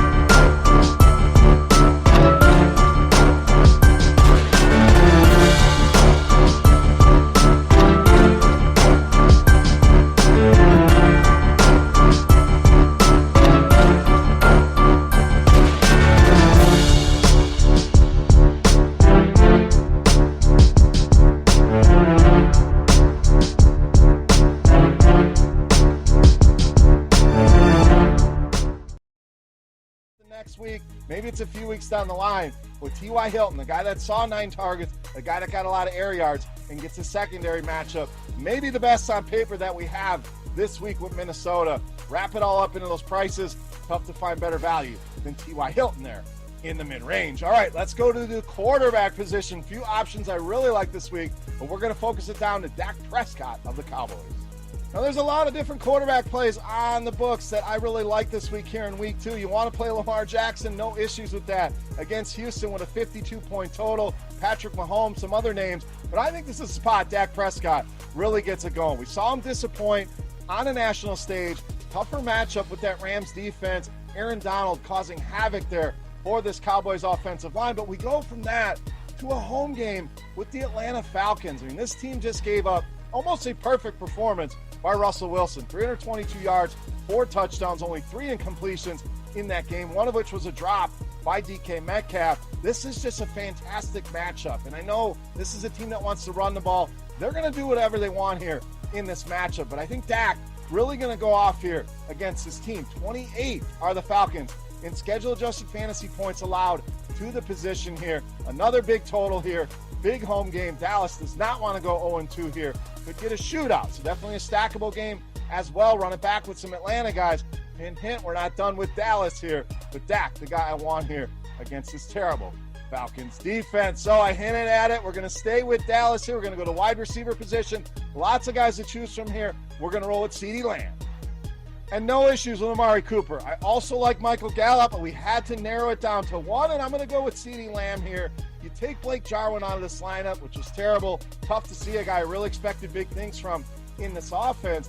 But I think that's even more targets that are going to go to these 3 receivers. The target distribution just gets a little more narrow here with the loss of Jarwin. And CeeDee Lamb, a guy that was on the field a ton, played over 80% of the snaps in that opening game against the Rams. And you look at these prices, $4,700 on DraftKings, just a tick over $5,000 on FanDuel. I think there's massive upside here with CeeDee Lamb, especially in this matchup with the Atlanta Falcons. We saw both Metcalf and Tyler Lockett have big games, so there's room for a Cooper, a Gallup, a Lamb, for all of these guys to be productive here. Let's take the cheapest guy. Let's shoot for upside here, or even the double stack with a Lamb and a Gallup. Either way you go, CeeDee Lamb, my favorite of the group when considering price. Jamming him in a ton of lineups here this weekend against the Atlanta Falcons. All right, it's time to take a look at my favorite play for week 2. But before we do that, guys, we're going to continue the Beast of the Week contest. Very simple. It's a thank you to you guys for watching the video. All you have to do, get in the comment section right below the video and guess fantasy points on FanDuel will go with this week. For my Beast of the Week, the closest guess will win themselves either a free week of RotoGrinders Premium, gives you access to everything to try it out for a week, absolutely free of charge, or if you're already a premium subscriber, thank you for that, we'll send you a free RotoGrinders t-shirt. So let's wrap this baby up. Let's take a look. My favorite play for week 2, you know, Mass, the Beast of the Week.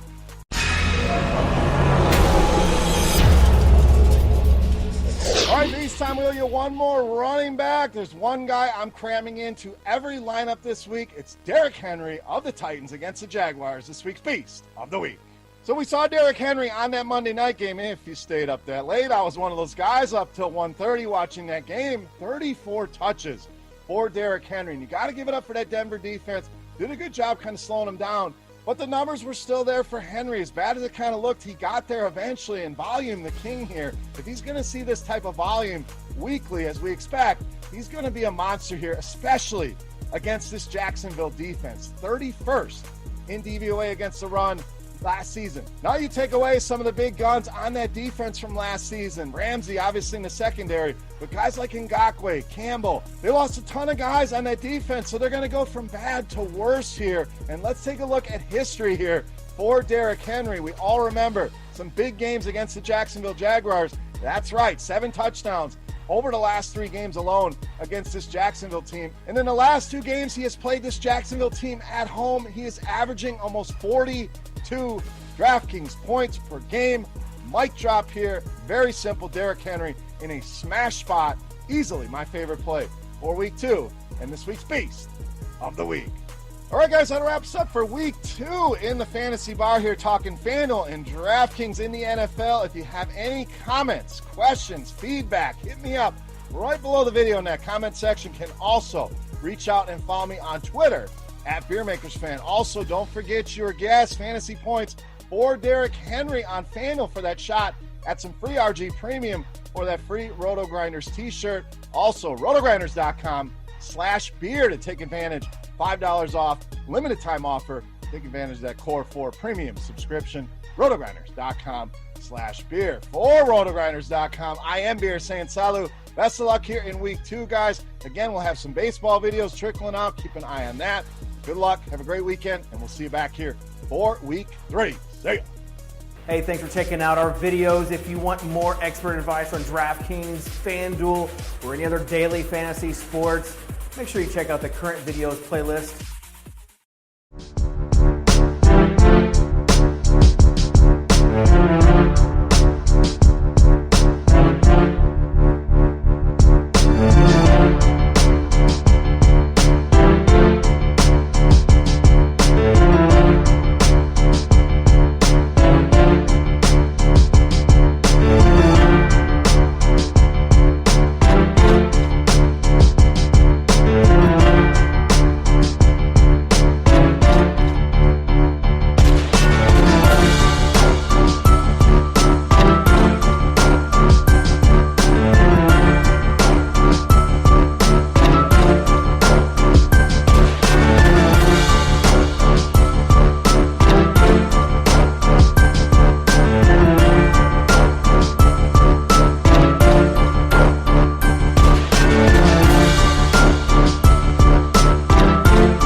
What is up, everybody? Welcome to Crunch Time NFL Edition. When we last had this rendezvous, Tuttle was giving out some great plays. Christy was winning her way into the live finals, and I was playing Rob Gronkowski. So you guys did pretty good. I did not, but happy to be joined by you guys again. Christy, first, congratulations. Yeah, thank you so much. I mean, gosh, it was a great first week. I got to, debut with you guys for Crunch Time and qualify at the same time. So let's see if we can hopefully get some good plays out there again this week. Right. You literally said, these are the good plays. Then you played the good plays. Then you won a live final seat, like in that order. That's that's kind of the proof is in the pudding there. So yes, we will try to do that again. We have Tuttle as well. What's up, man? Not much. I'd like to say it's an interesting week, but not that interesting, at least if you're playing cash games. It's a little bit more fun for tournaments if you want to fade some things and want to make stands. But in cash games, it's actually a pretty straightforward week. Okay, a value week, right? There's value everywhere. So we're going to figure out which cheapies we like, which cheapies we're fading. We'll get to that. We're going to run through all the positions. But first, I should add a couple little bits of housekeeping. One, we've got a deal going on for Core 4 subscribers. It's already, I think, by far the best deal out of any of our competition. So it's already a good deal. And now you get a discount on it. So I think Devin is going to drop that link in there. Also, we have a Crunch Time tournament ongoing right now. So I got to get in this. I might do something stupid like play Rob Gronkowski. So there's dead money already. But if you win, I think you're going to get some swag. You get a month of free premium. You do have to have a RotoGrinders a week. Sorry, I oversold it. You get a week of free premium. You get a little swag. So go ahead, join up. You get the honor of trying to beat me at least. So with that, I think we get on into the slate. Christy, we started with you last time, so we'll switch it up. We'll go with Tuttle here. Why don't we talk about some quarterbacks? Yeah, quarterbacks. It's going to depend a little bit on which site you're playing on. I have FanDuel and DraftKings here loaded up that I'll swap between for Lineup HQ. That's one of the tools that we have at RotoGrinders. And you can see just raw projection-wise how we have these guys listed according to Derek Carty's The Blitz projection system. There's going to be one guy you see here on DraftKings specifically that stands out like a sore thumb or sticks out like a sore thumb. Second highest projected guy, again, according to projection system called The Blitz by Derek Carty. Kyler Murray is only 6,100 on DraftKings. He is way too cheap. We saw him run the ball a little bit more frequently. Smashed, I think, for 94 rushing yards, had a touchdown last week. And is just way too cheap for the production that he put up last week. Pretty decent matchup. He'll be running around a little bit this week too, just because the Washington football team, can get pressure on him. So he'll be forced to use his legs in this matchup as well. And I think he is the best play on DraftKings at the quarterback position once you consider price. And he's the guy that I think is a cash game lock on DraftKings. On FanDuel, you can kind of decide between a few different guys. You can decide between Kyler Murray, again, on FanDuel, but he's not quite as discounted on FanDuel as he is on DraftKings. So if you want to go up and play Lamar Jackson once again in cash games on FanDuel, I think that's completely okay as well. And then the other guy that I would consider a cash game play on FanDuel would be Dak Prescott. So on FanDuel, for me, it's kind of deciding which price range you want to sit in between Lamar Jackson, Dak Prescott, and Kyler Murray. And then on DraftKings, for me, in cash games, it's basically just Kyler Murray. Okay, excellent. Christy, let's talk some tournament pivots here, unless you have a strong contrarian take there in cash, but it seemed like you agree with what Tuttle said. Yeah, no, I definitely do. Those are the cash game plays for sure. And like you mentioned on FanDuel in particular, there's a few other ways that you can go. Obviously, Lamar Jackson's a great play. Prescott's a great play. A couple of the guys I'm looking at is I noticed early on in the week that there's just not a lot of talk about the Kansas City Chiefs game. And so Mahomes actually is one of the guys that I wrote up as a GPP play, a contrarian play. Anytime you can get any of those Chiefs guys at low ownership, I'm definitely going to have interest. And so I have him in my player pool, especially on FanDuel, just because Kyler Murray, has such a good price point over there on DK for sure. Matt Ryan is another one that, have a little bit of interest in as well. And then I would also maybe mention Aaron Rodgers too. He had a strong week last week. And, I think Devontae Adams is going to be very popular and makes some sense if you're doing some stacking there. Excellent. All right. Why don't you bring us into running back and kind of start with some of those cash plays at running back? Absolutely. Well, I think this week it really stood out where there's really 3 plays that really, jump to the top. Jonathan Taylor, at his price on both sites, 5,800, 5,700, he's just the play. I mean, with Marlon Mack going out, he's a guy you're going to want to get in your cash game lineups. Another great play, Derrick Henry. He's just going to get a ton of touches with AJ Brown being out. I just expect to see him in, probably score, he's potential to score 2 or 3 touchdowns as well. And then, of course, getting to that Dallas-Atlanta game, Ezekiel Elliott, fantastic play. He's priced very, very reasonably. So I would say for cash game plays, those are 3 that really, kind of pop to the top. Excellent. Really quick, we did get a question from Madison on quarterbacks. Any love for Tyrod in a tournament, Christy? He didn't make my player pool this week. I could see how you could get there, going on the cheaper side that I did last week, like with Trubisky, but didn't quite make my pool this week.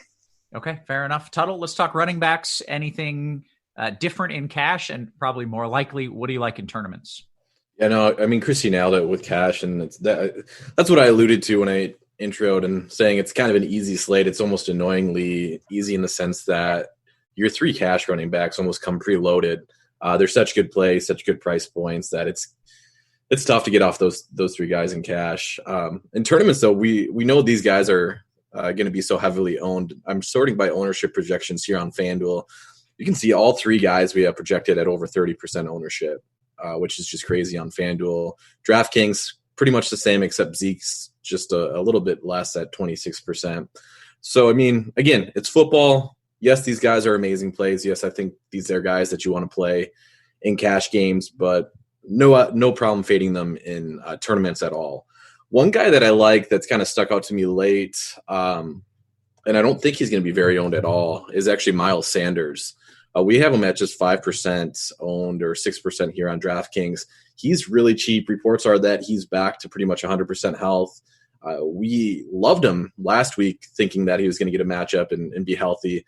Wasn't healthy, so we should really love him this week as well. It's a fine matchup, pretty middling matchup against the Rams, but overall, he's, for his price tag, I think he's one of the best tournament options on the slate.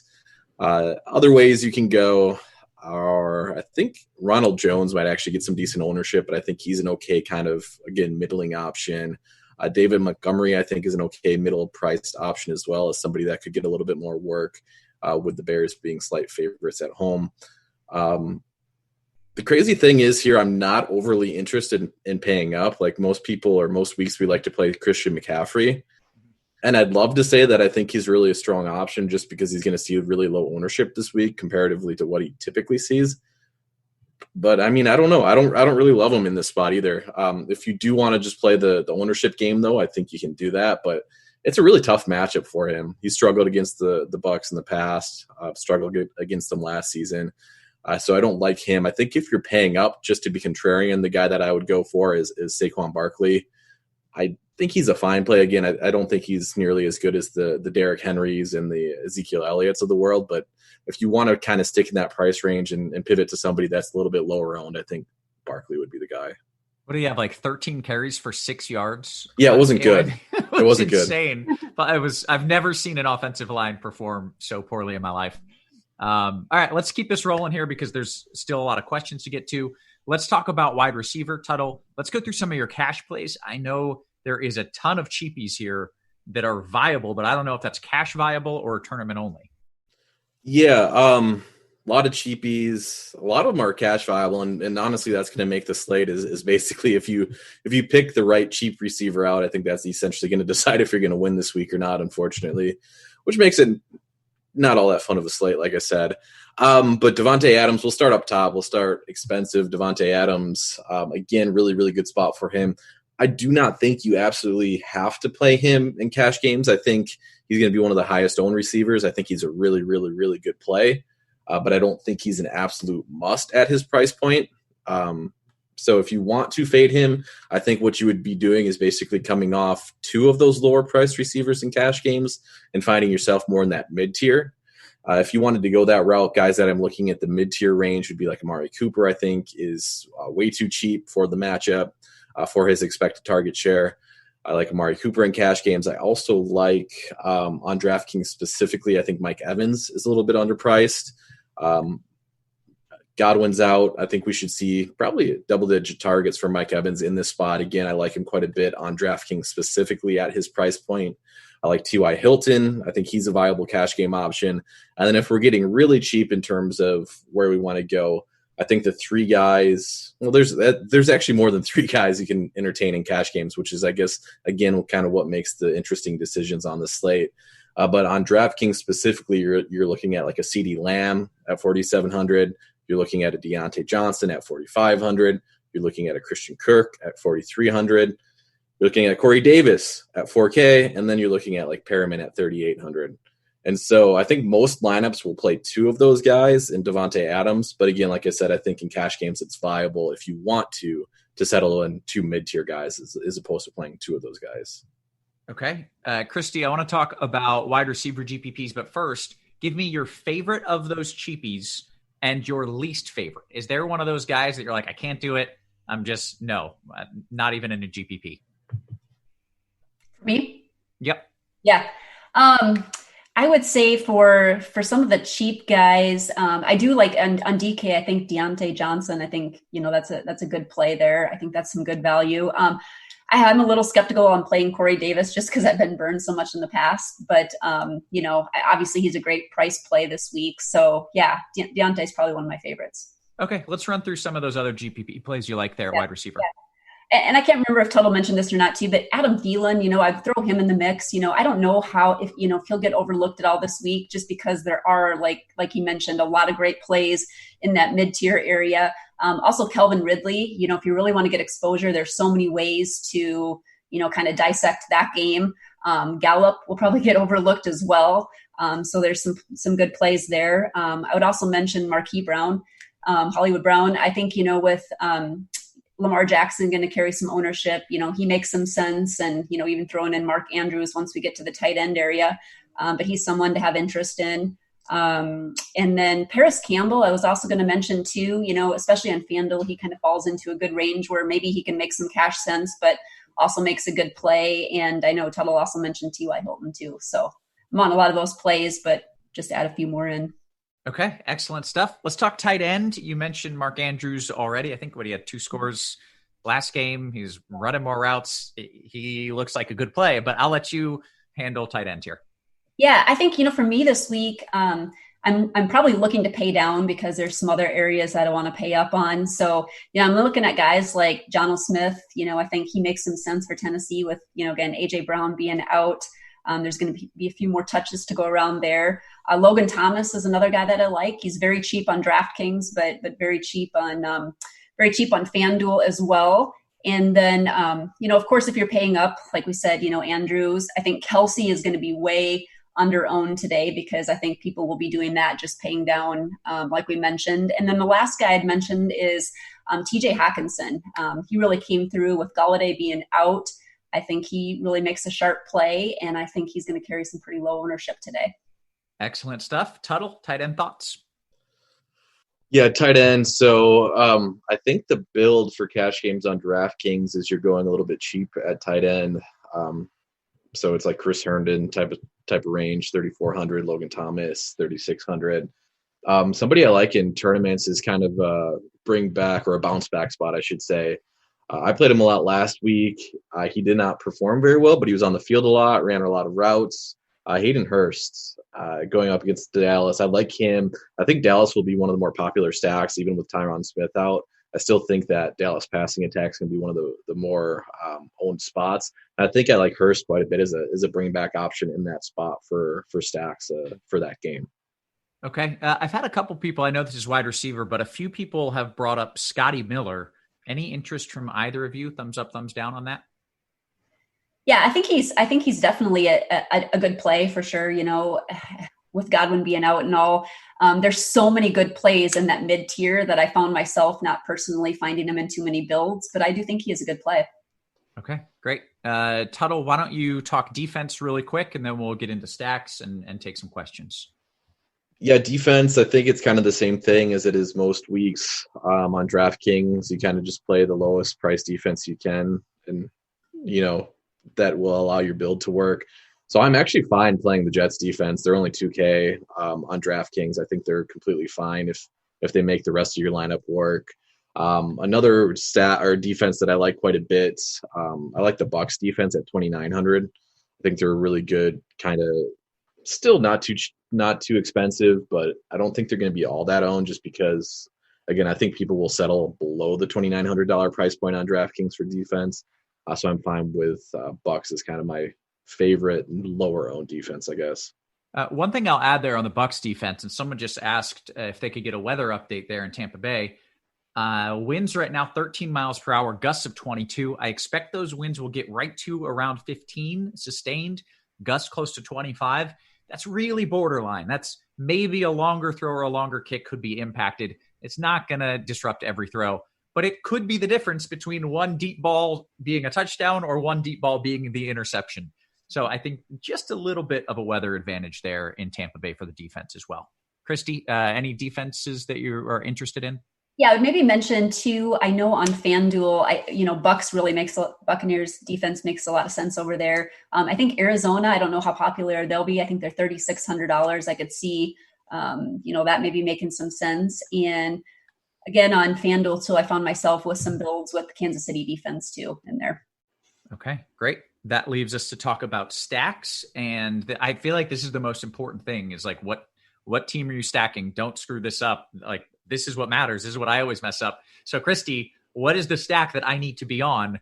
Last week, it was not Tom Brady and Gronkowski. I know that much. Yeah. I like the Atlanta-Dallas game just as much as everybody is. And I think what makes it nice for tournaments too is the fact that there's so many players that you can mix in with the stacks. You're looking at 3 receivers for Dallas, with Lamb and Gallup and with Amari Cooper. And so you've got all those guys. And then you've got the opposite side where you've got Julio and you even mentioned, Hayden Hurst and Ridley. And so there's just a lot of variables, a lot of combinations to go. So I still like it and I'm not going away from it. And I'll definitely, have a good chunk of that in my tournament play for sure. Okay. Anything more contrarian? Because you mentioned that's the easy one, right? Yeah, that's the easy one. So for contrarian for me is I found myself on quite a few Chiefs builds in my tournaments lineup because I just think they, if they're going to be low owned, we all know what they do. I know typically they haven't played well against the Chargers, but they're still the Chiefs. So I know one guy we really didn't mention, but, Clyde Edwards-Helaire, he has made quite a few of my builds on some GPP tournament teams. So I like him a lot too. And I think there's a lot of different ways you can go. Kelsey too, Tyreek Hill, some of those guys that are going to be way under owned. So that's probably my favorite contrarian stack on the week. Okay, great. Tuttle, stacks. Yeah, and it's kind of crazy to think like the Chiefs are going to be low owned, but they are. Yeah. So I agree with that one. Again, like the Atlanta-Dallas game as well. I think Detroit, Green Bay is going to be a fairly popular spot, but I think that's a good one to go back to again. I think you can get a little bit contrarian with that if you want. I think everybody's going to be all over the Green Bay passing attack. Looking for leverage off that game, I don't love it just because they ran 4 running backs out there, but Aaron Jones would be the guy with the highest upside out of that backfield. So if you wanted to attack that game, but kind of in a little bit of a different way, Aaron Jones, I think, would be the guy that you would look to out of the backfield.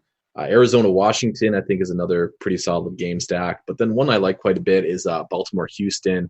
I think some of these, kind of almost similar to Kansas City, I think some of these Baltimore players are going to be a little bit lower owned. And we know where most of the concentration of their offense is going to come through, at least through the air. We know most of it's going to come through Marquise Brown and Mark Andrews. So if you're stacking Lamar in that game, Lamar Jackson, you can do it with Marquise Brown. You can do it with Mark Andrews. And then we also know where the majority of the targets are going to go for Houston, and that's Will Fuller.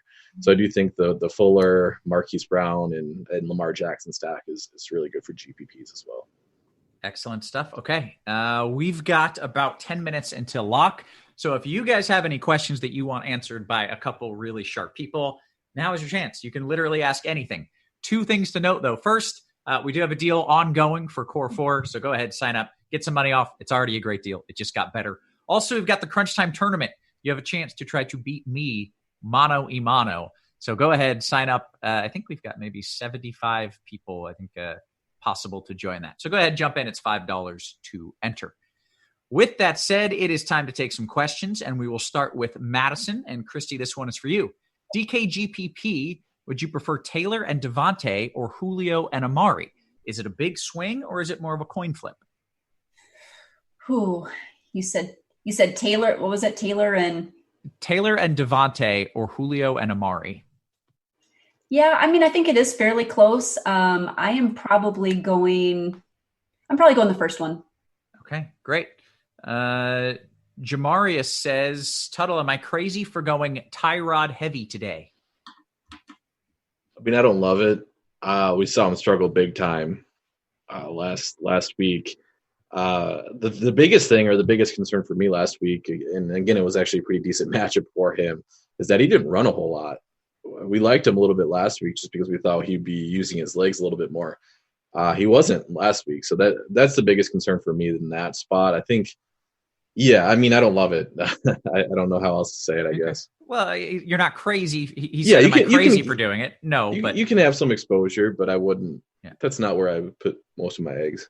Yeah. All right. Robbie D says, DK Cash, you want Gurley, Sanders, or Mostart? Christy? Mostart? Well, I don't know.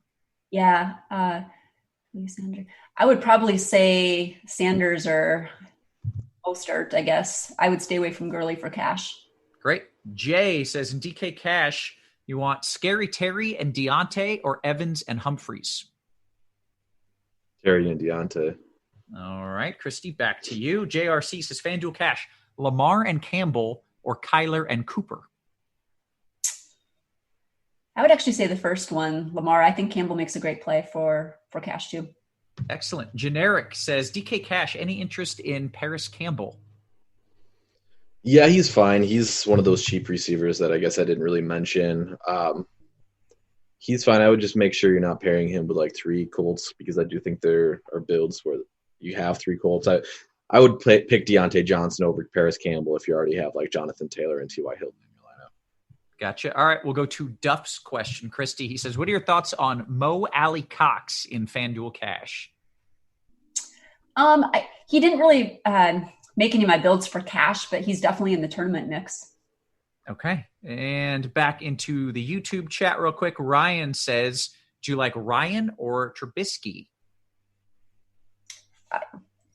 If price is not a concern, I would say Ryan. Okay, great. Megan Tuttle says, Miles Sanders in a FanDuel GPP? Yep. Oh, yeah. All right, FanDuel Cash. Christy Amal says, FanDuel Cash, Lamar and Ridley or Kyler Murray and Devontae? I would probably say, was it paired with Ridley? It was Kyler Murray and I'm sorry. It was Lamar and Ridley or Kyler Murray and Devontae. Okay. I would probably say, I'm pretty high on Devontae. I'd probably say Kyler and Devontae. Great. All right. Matt says, who is the late game hammer, Tuttle? Hopkins, Clyde, Brown, Andrews? Who's the hammer? Marquise Brown. I love it. All right. This is a good question. Matthew says, DK Cash, Christy, do you want Mostert or do you want Mostert over John Taylor? John Taylor has like all of the little RotoGrinders tags. He's got like 6 little colors. Yeah, I wouldn't fade Taylor today. I think there's other places to fade just because of, his price and the amount of touches that he should get and things like that. So pretty high on Taylor today. Great. All right. AD says, anybody on Nyheim Hines, right? He scored twice last week, I think, but now he's the second back. Any interest, Tuttle? So that's you could use that as an answer to the question Christy just answered. If you're going to fade Jonathan Taylor, you probably do it for Nyheim Hines. You don't play him in the same lineup. You either fade Taylor. If you're fading Taylor, I think the Colts are going to score points. So if you're fading Taylor, I would say either Nyheim Hines or T.Y. Hilton in your lineups in hopes that those are the guys scoring the touchdowns over Taylor. That is very clever. Good thoughts. All right. Let's see. Rocky Raccoon says, I haven't heard anyone talk about $7,200 Stafford at low ownership who could potentially throw it 50 times surrounded by cheap wide receivers and tight ends. Any interest, Christy? You know what? He is one of those guys that didn't make my quarterback pool this week. I can see how a person could get there for sure. And again, there's a lot of good builds that if you're taking someone cheap at quarterback that you can really kind of load up on some studs. So yeah, it makes some sense to me. Great. Bazinga says, hey, can you run a little naked Kyler in GPPs to be different, Tuttle? Yeah, that's fine. I mean, he ran it. I think the thing to note, though, is that he wasn't like running designed runs last week. It's not like they're looking for him to scramble. But again, the Washington football team has a good defensive line. They'll likely get pressure on him. He could, run the ball. But this isn't like a Lamar Jackson thing where they're actually designing running plays for him. So I wouldn't bank on it on a weekly basis, but it's not terrible. Okay. Stan. All right. 3.5 minutes. Stan says DK Cash is a 3v3. Christy, Dak, Amari, and the Bucks D, or Kyler, Hopkins, and the Jets D. I would say the first one. Okay. JMVP, DK single entry GPP question, Tuttle, Drake or Sanders? I like Sanders slightly. All right. Jumping back over to the YouTube chat real quick. All right, Christy, could Shenault for the Jags be sneaky today? I don't think he's that sneaky. I played him. Yeah, I don't think he's sneaky. I know he popped up on some projections and things like that too. So, I think he's a pretty good player. Yeah. All right. Paul says sub $5,800 wide receiver on FanDuel. Do I want Scotty Miller over the chalky Lamb? I'd rather have Lamb, but me too. Okay. All right. The answer is no. Italian Mamba, DK Cash, the best combo of these gentlemen, Christy, CD, Deontay, Kirk, Corey Davis, and Campbell. That's a hard question. Okay, the best combo. I do like Lamb. I think he is a good play. And out of that, I'd probably take, did you say Campbell too? Yep. Yeah, probably those two. Great. Good work. All right. I'm Authentic says Perryman or Cepheus? Is there a dude named Cephas? Cephas, yeah. Cephas is a great name. I'll take Perryman. All right. Megan Smiles says, any interest in Goddard in FanDuel Cash tight end? I wouldn't be looking at him for cash. I do think he makes a good GPP play, but I think, some of those lower end ones that we talked about, like Herndon and Thomas and John Smith, or maybe some better cash plays. Okay. Let's see. DK Cash from K-Sig, Tuttle. You want Cooper and Rojo or Evans and... That's Cooper too and many Rojo names. or Evans and... It's the wrong amount it's just the wrong amount of names. I'm taking a different question. Cooper and Rojo or Evans / A-Rob and Gallup? Cooper Rojo. All right.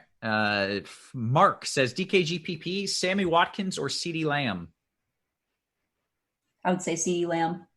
Gregorius, DK Cash, Evans and Coop or Adams and Campbell? Yeah, and that's basically the decision I was talking about when we talked about it. I like the Evans and Cooper side. Okay, excellent. I imagine we're coming up on lock here.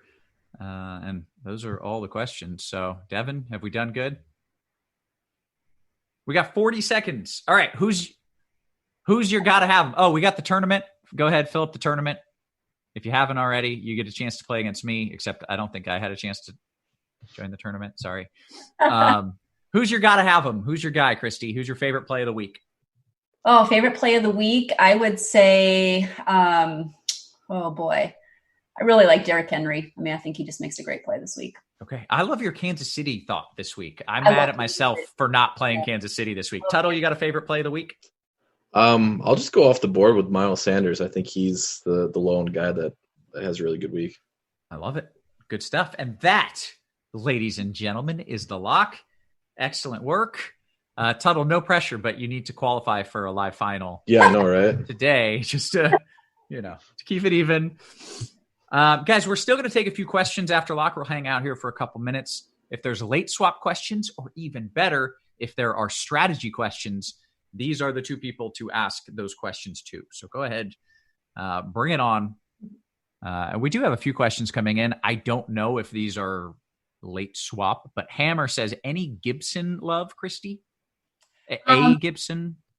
Yeah, I can see how people would consider him. He's somebody that did not make my player pool this week just because there were so many other good options that were in that price range that I liked a little bit better. All right. K. Sig says Thomas or Herndon. One of you guys was talking about Herndon. I don't remember which of you it was. I think they're both great plays. I know they're pretty similar. I think Herndon was a little bit more on FanDuel. I'd probably take Thomas, but it's very, very close. Okay. For those of you who are still hanging out in the YouTube chat, don't forget, we got a deal going on today. You can get money off an already great deal. So go ahead, jump in the Core 4 play. There's all the best tools, and you have, all the best experts in the biz. So go ahead, jump on in that. Showdown question. Do you guys do showdowns? Yes. Sometimes, yeah. Okay. I will ask this to both of you then. You both get a shot. Tuttle, you're first. Who do you like as a showdown captain for the Pats versus the Seahawks? I would go with, I forget who's less expensive between Lockett and Metcalf, but that's the way I would go. All right. Christy, you got a favorite there? Showdown between Pats and Seahawks? Yeah, I was probably leaning toward those Seattle receivers too, I guess. Probably Metcalf is who I'd go with. Okay. When doing showdowns, is there some sort of, this is the position you should put in captain, generally speaking? Like, do you want a quarterback there? Or is that a bad strategy? Quarterback is the most commonly used. So if you're looking for leverage, then typically receiver or running back is kind of the play that you would go with. Don't put kickers there. Don't put tight ends there. Unless we're talking about like a Travis Kelce type of tight end. Right. Don't put tight ends there.